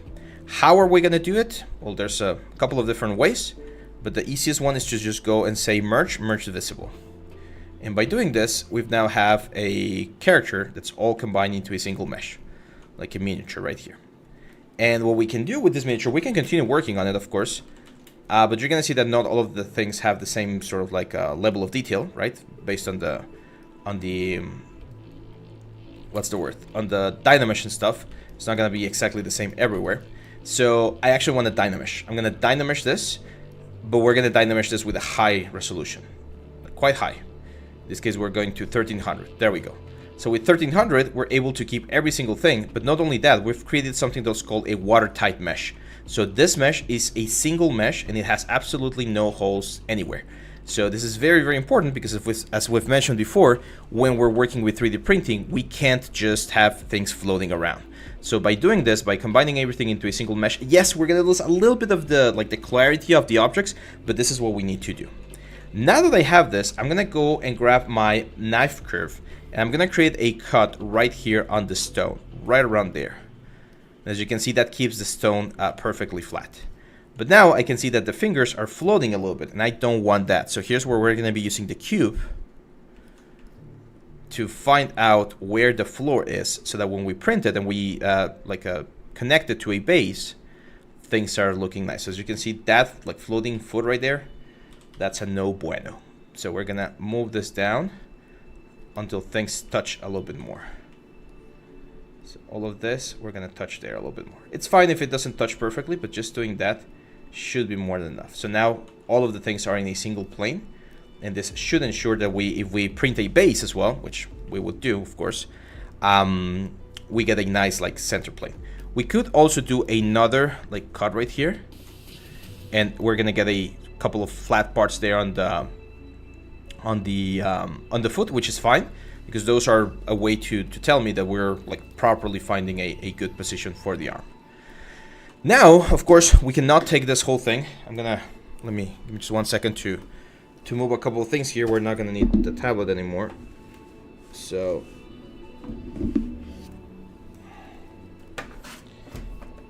there we go. So now we're gonna have to bring this into Blender or Maya, whichever one. I'm gonna bring it into Blender.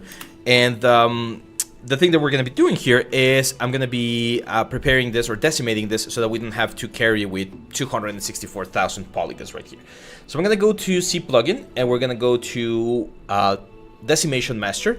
And Decimation Master, I've mentioned this hundreds of times, is a thing that we can use to reduce the amount of polygons that we have. So we're going to go from over 2 million points to, I'm going to bring this with the preset all the way down to 150k, so that the slicer doesn't have as much problem with the whole thing. So by doing this, the thing that ZBrush is going to do is it's going to analyze the whole like a sculpture. Is going to see where we have more detail and where we have less detail, and once it finds where the detail is, it will add more triangles to that part, and it will add less triangles to the areas that, well, doesn't have as much detail. So for instance, I'm expecting the topology of the lens, since it's very, very simple, to be quite big on the size of the triangles. You can see it right there. But in places like the head and stuff, you're gonna see that we're gonna have way more resolution.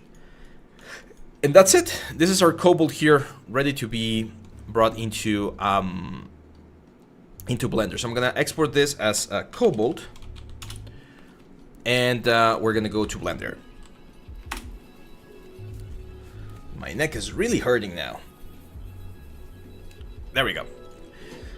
We don't need the reference anymore, so let's close it, and we're gonna go File, Import, OBJ, and we're gonna import here on from our desktop our cobalt. And you can see that it's quite big. The cube here by default inside of Blender, it's 2 meters high, and this cobalt is right now 2 meters high, which is way too much. So this is what I'm gonna do. I'm gonna press Shift A, and I'm gonna create a new cube. And on the options here, when the cube is created, I'm gonna change this to 2, or actually, yeah, I think it's gonna be like 2 centimeters. I'm gonna say 2.5 centimeters. And the cube is going to be really small now, but that size that we have right there, that's the size that our cobalt should be. So I'm going to scale this down until it measures 2.5 centimeters. Let's go to number 1. I'm going to scale this a little bit further. Probably a little bit more than 2.5. I think that's fine. Something like that should be fine for our character right there. So this is a new transformation, or the new size that our kobold should have. I'm going to press Shift A, or sorry, Control A, and I'm going to apply all transforms. This is like freezing transformation inside of Maya. And we're going to export this. I'm going to say File, Export, and we're going to export this. Super important, super important. We're going to export this as an STL file. And the reason why we need to export this as an STL file is because the STL will keep the measurements, or should keep the measurements properly, and it should look good inside of Cheetahbox, which is the slicer that we're going to be using for our 3D printing preparation. So once we have this, we can go to Cheetahbox, which is the next and the last part of the of today's class. We're going to be adding supports. I'm going to be explaining what supports are and how or why we need to add them. So we're going to bring in our kobold right here, the STL file, hit open, and it says it's too small. Let's scale it. There we go. So that scale looks a little bit better. Not perfect, but a little bit better. I'm actually going to bring in my, we had another one, where is it? Here.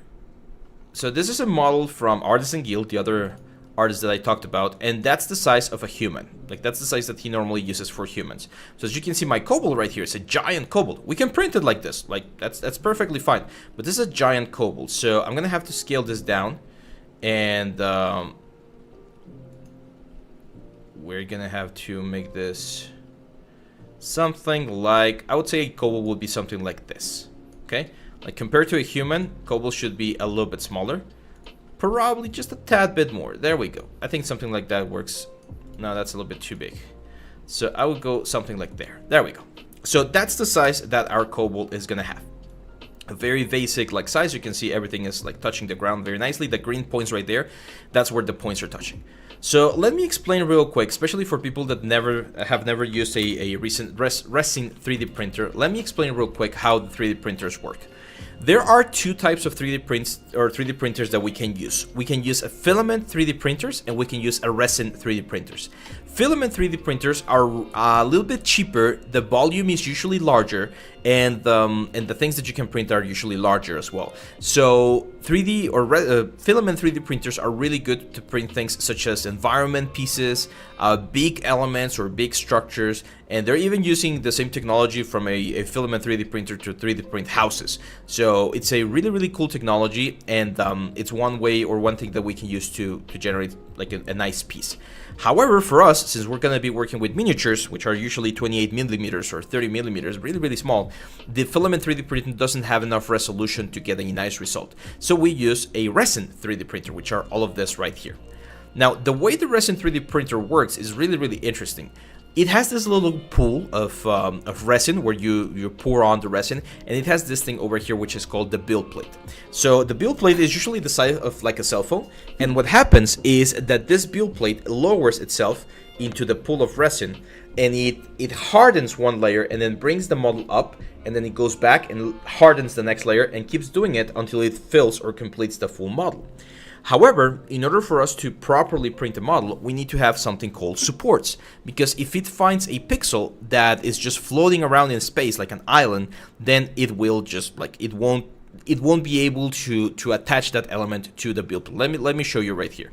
I'm gonna go to the support section right here, and the way this works is, as you can see, it starts printing and it will eventually find the first layer, and the first layer is this one right here. So technically, I could print the kobold without supports on this first part, because as you can see, the first layer is this one, and it's just gonna print on the base, as we call it. But as soon as it starts going, like right here, you can see that the tail now needs some supports. And since the tail was not on the initial element, if we didn't have supports, when the tail started to print, it would print and it would not be attached to the build plate, because you can imagine that the build plate is now lower, right? It's like right about there. So supports are the way in which we can make sure that every single part of the model is being printed on the plate. Now, there's a couple of rules that we follow when we're preparing an object for a 3D print, and one of those is where do we want, or how do we want to place the supports. If I just 3D print this character like this right now, I'm gonna have a lot of supports on all the lands, all the tail, and a lot of the things here on the top of the character. So usually, one of the things that we do is we actually rotate the character back. Okay, or in this case, I think we can go forward. So I'm gonna rotate the character forward a little bit, just a tiny bit, just like this. Why are we doing this? So that we don't have to add as many supports on places that we don't want. Another option, and I think that's the best one for this one, would be actually to rotate the character to the back like this, so that all of the supports are on the back of the character and we don't have to deal with any weird effects otherwise. Some people like to 3D print the characters like upside down, like completely upside down, like this. But I think for this particular character, something like this angle right here is gonna be ideal for what we're doing. We want to find the angle where we're gonna need the least supports and where things are just gonna be supporting themselves pretty much. But now actually, now that I think of it, I kind of want to print it forward facing. So I'm gonna try to find a good angle here for the character, something like this. Maybe a little bit to the side like this. There we go. That looks a little bit better. There we go. Something like this. Because I kind of want the lens to be pointing up so that the lens supports itself and we don't need to add too many supports right there. We also want to try to keep this guy as straight as possible because the most resolution that you get on this 3D printers is from the top axis, from the like y-axis or z-axis in this case. So if it's very, very flat, you're going to get very few layers and you're not going to get as much detail. So yeah, there we go. Now we're gonna go to the option, to the support settings right here, and we need to start supporting the character. There's 3 types of supports that we can use. I'm using the presets. You can optimize this, but to be honest, I prefer to have a like secure, solid print rather than risk it and try to save very little material. So we're gonna start with heavy supports. And heavy supports are used on the very first parts of the model. So you can see that's the first island right there. So I'm gonna have a really heavy support right there on the tip of the, actually I think we can go with medium supports. Medium support on the tip of the tail, okay? So as the tail starts printing, we're gonna have this support. So I'm gonna use another light support right there. And you can see how the tail starts printing itself. And we really don't need more supports. We're not getting any red color, but from experience, I know that if we don't add any more supports, this could potentially fail. So I'm gonna go, this is the lower part, I'm gonna go to this area, and I'm just gonna start adding more medium supports, or light supports in this case, to the character. This is a very small character, so light supports should be more than enough. You can see this one right there. That one, since it's a first island, I'm gonna go with a medium support. Same for this one. This is the rock, I believe. So I'm gonna add some medium supports to the whole rock. And you can see how the island starts like appearing right there. There's another little island right there we can use. Sometimes islands are very, very small, like that one right there. So that's why you need to be very careful when placing supports to make sure you don't miss any spot, because any island that you miss is an island that's not going to be printed, and that could potentially generate some issues. Look at how many islands we get right there. So this is the lance right here. Again, from experience, I know that even though a support is more than enough to give this a little bit more stability, it's not a bad idea to add some extra supports along the length. Now here, look at that. A lot of new supports, or a lot of new islands. So I'm just gonna start, I'm using my arrow keys here to find where the islands are. And every time I see a new island pop up that's not supported, I'm gonna add a support. Even if I see like there's a lot of area right there, I'd rather have a couple of extra supports than have a print that will fail.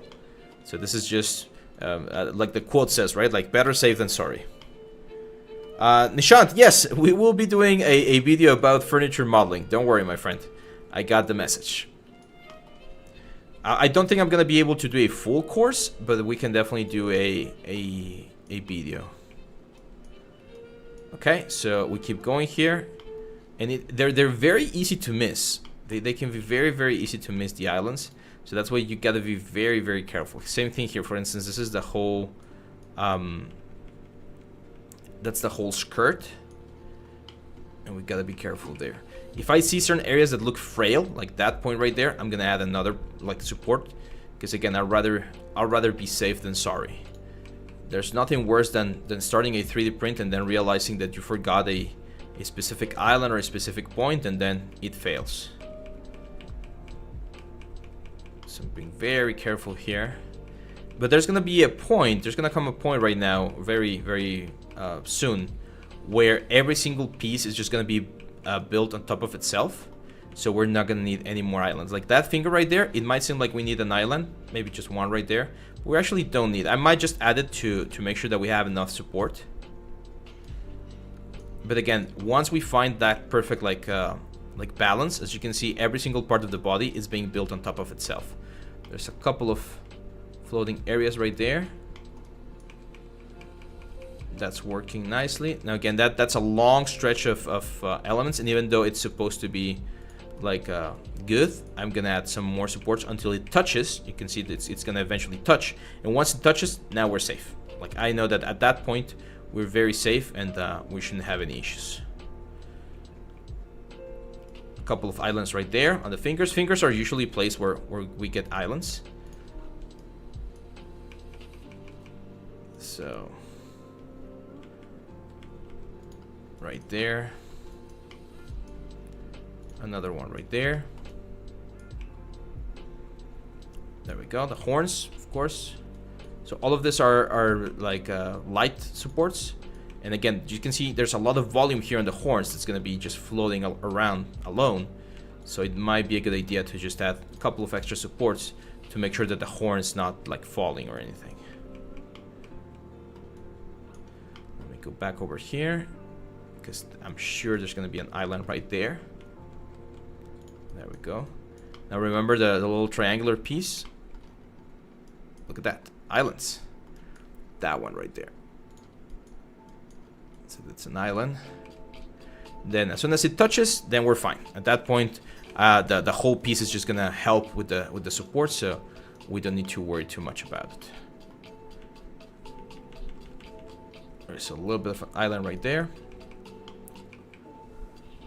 And then all of these islands right here, that's a lot of island. That's the bandage. That's one of the problems with doing post characters. Post characters, you get a lot of this. Now most of the supports are going to be connecting to the skirt, which is fine because it's easy to polish, and it's going to be on the inside of the torso. So even though yes, we're going to have some marks on the element, it shouldn't be that bad. We got some suction lines right there. It's a little bit problematic. It's actually quite a bit problematic. Hopefully we won't get any. I'm just gonna make sure that everything seems to be touching, so that shouldn't be that much of a problem.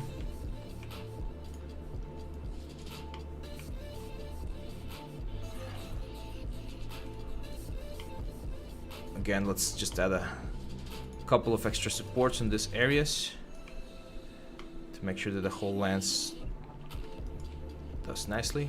The teeth are usually another area that needs extra supports. So let's see.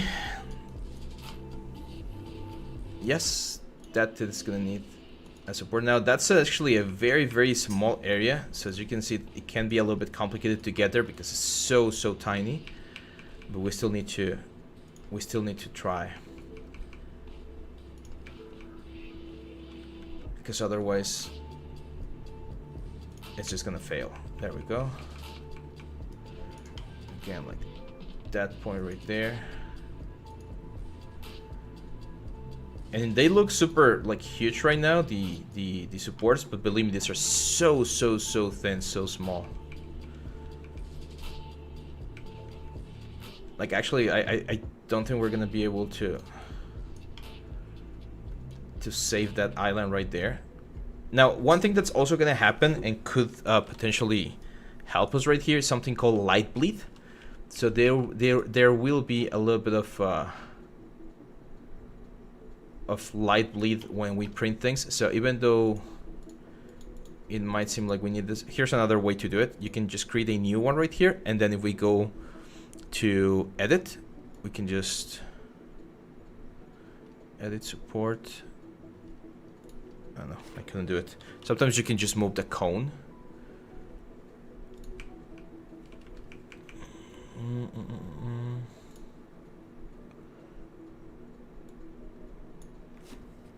That's kind of like the one. There we go. Oh, there we go. That's perfect.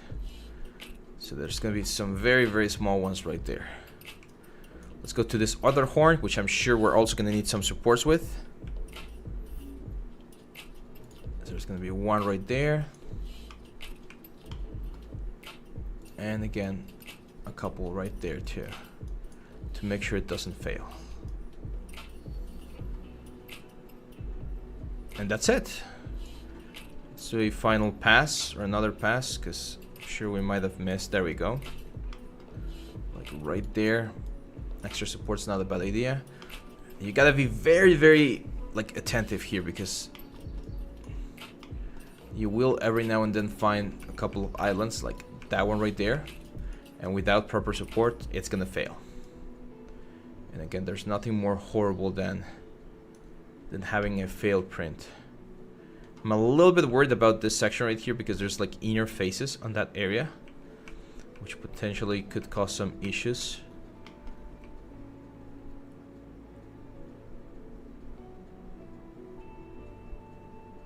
There we go. So now we go over here, and that's it. That's our little kobold ready to be printed. We can like do another one. We can even mirror this one so that we have like two different elements, or slightly different, one on one side, the other on the other side. And one thing that we're definitely gonna need are some bases, but I'm not gonna be printing the bases. I already have a lot of them laying around. So this is pretty much it. The only thing I need to do is I'm just gonna hit slice so that this thing prepares it.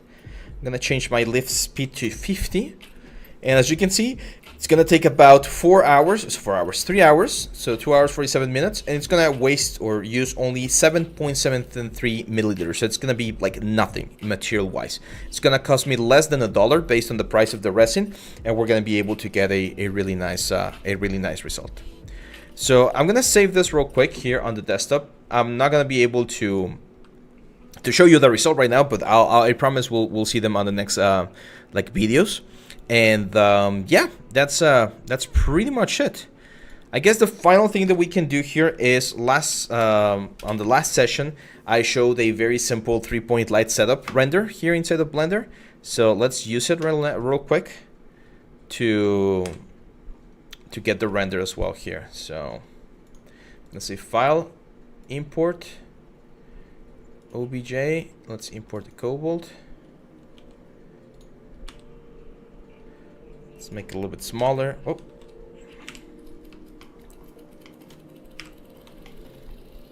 there we go. He's right on the ground. Let's improve the composition a little bit. So we're gonna have these two guys right here. Actually, I think the right side of this guy is a little bit better, so let's rotate on the Z-axis.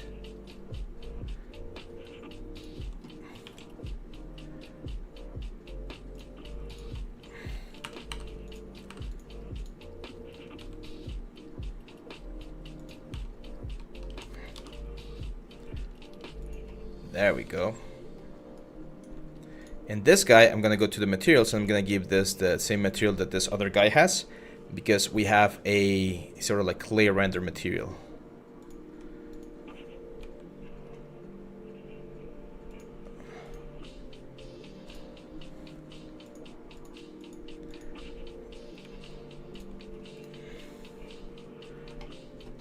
Now it's just a matter of playing with the lights a little bit, because it seems like this guy is not being lit as much. So I'm gonna grab this light.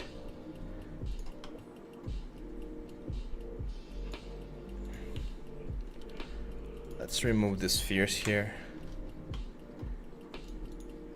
Let's bring this light up. And we're gonna do this. Farsi that says, thanks for the stream. Purchased 3 of your courses on Udemy the other day and have been learning a ton. Very easy to understand. You're welcome, my friend. Thank you for the support. And yeah, for everyone else wanting to learn a little bit more about 3D, all of our courses right now in Udemy are with a huge discount. You can use the code that's up here on the screen, and it's going to give you, I believe it's like all the way to 90% discount. So really, really, really big discounts for you guys to learn 3D. There we go. Let's rotate this a little bit more in C.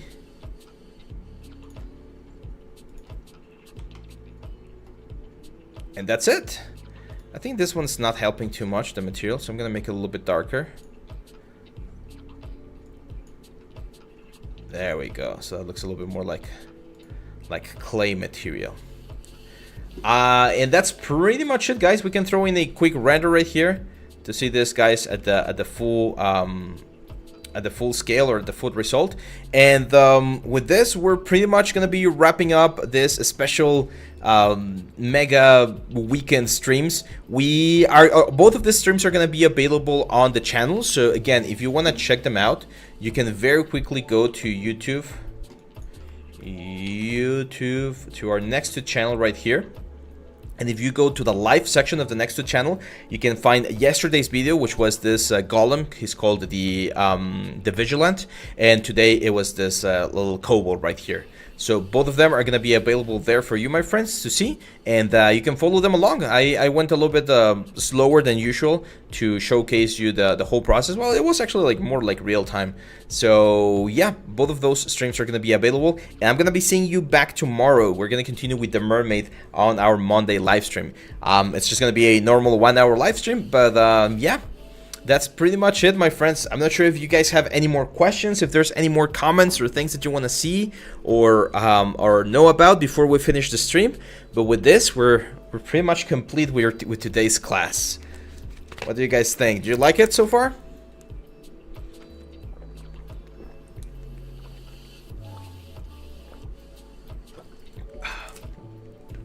Let me know your comments here on the stream section. I'd love to hear about what you thought about the whole process.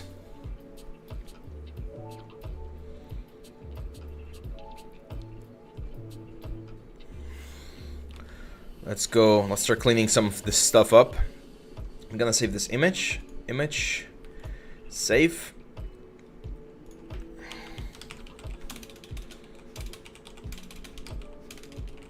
Miniatures PAIZOCON, we're gonna name it. There we go. So John says, yeah, good info. Absolutely. Cool. The next step would be to print these guys and paint them. Painting them would be really, really fun. I'll probably do that on my free time. Let's save this real quick. So yeah, let's just start saving some of this stuff. Especially this one, which is the important kobold part. And there we go. So yeah, that's it, my friends. Again, thank you very much for being part of this event. It's been a pleasure sharing all of this information with you. And don't forget that we're running this code. The option or the promotion is only going to be available until May 31st. So I think it's just like the next 2 days, so Monday and Tuesday, and that's it. So if you want to get any of our courses, 3D printing, anatomy, animal, mechanical modeling, sci-fi modeling, we got a little bit of everything here on Udemy. So make sure to check the description.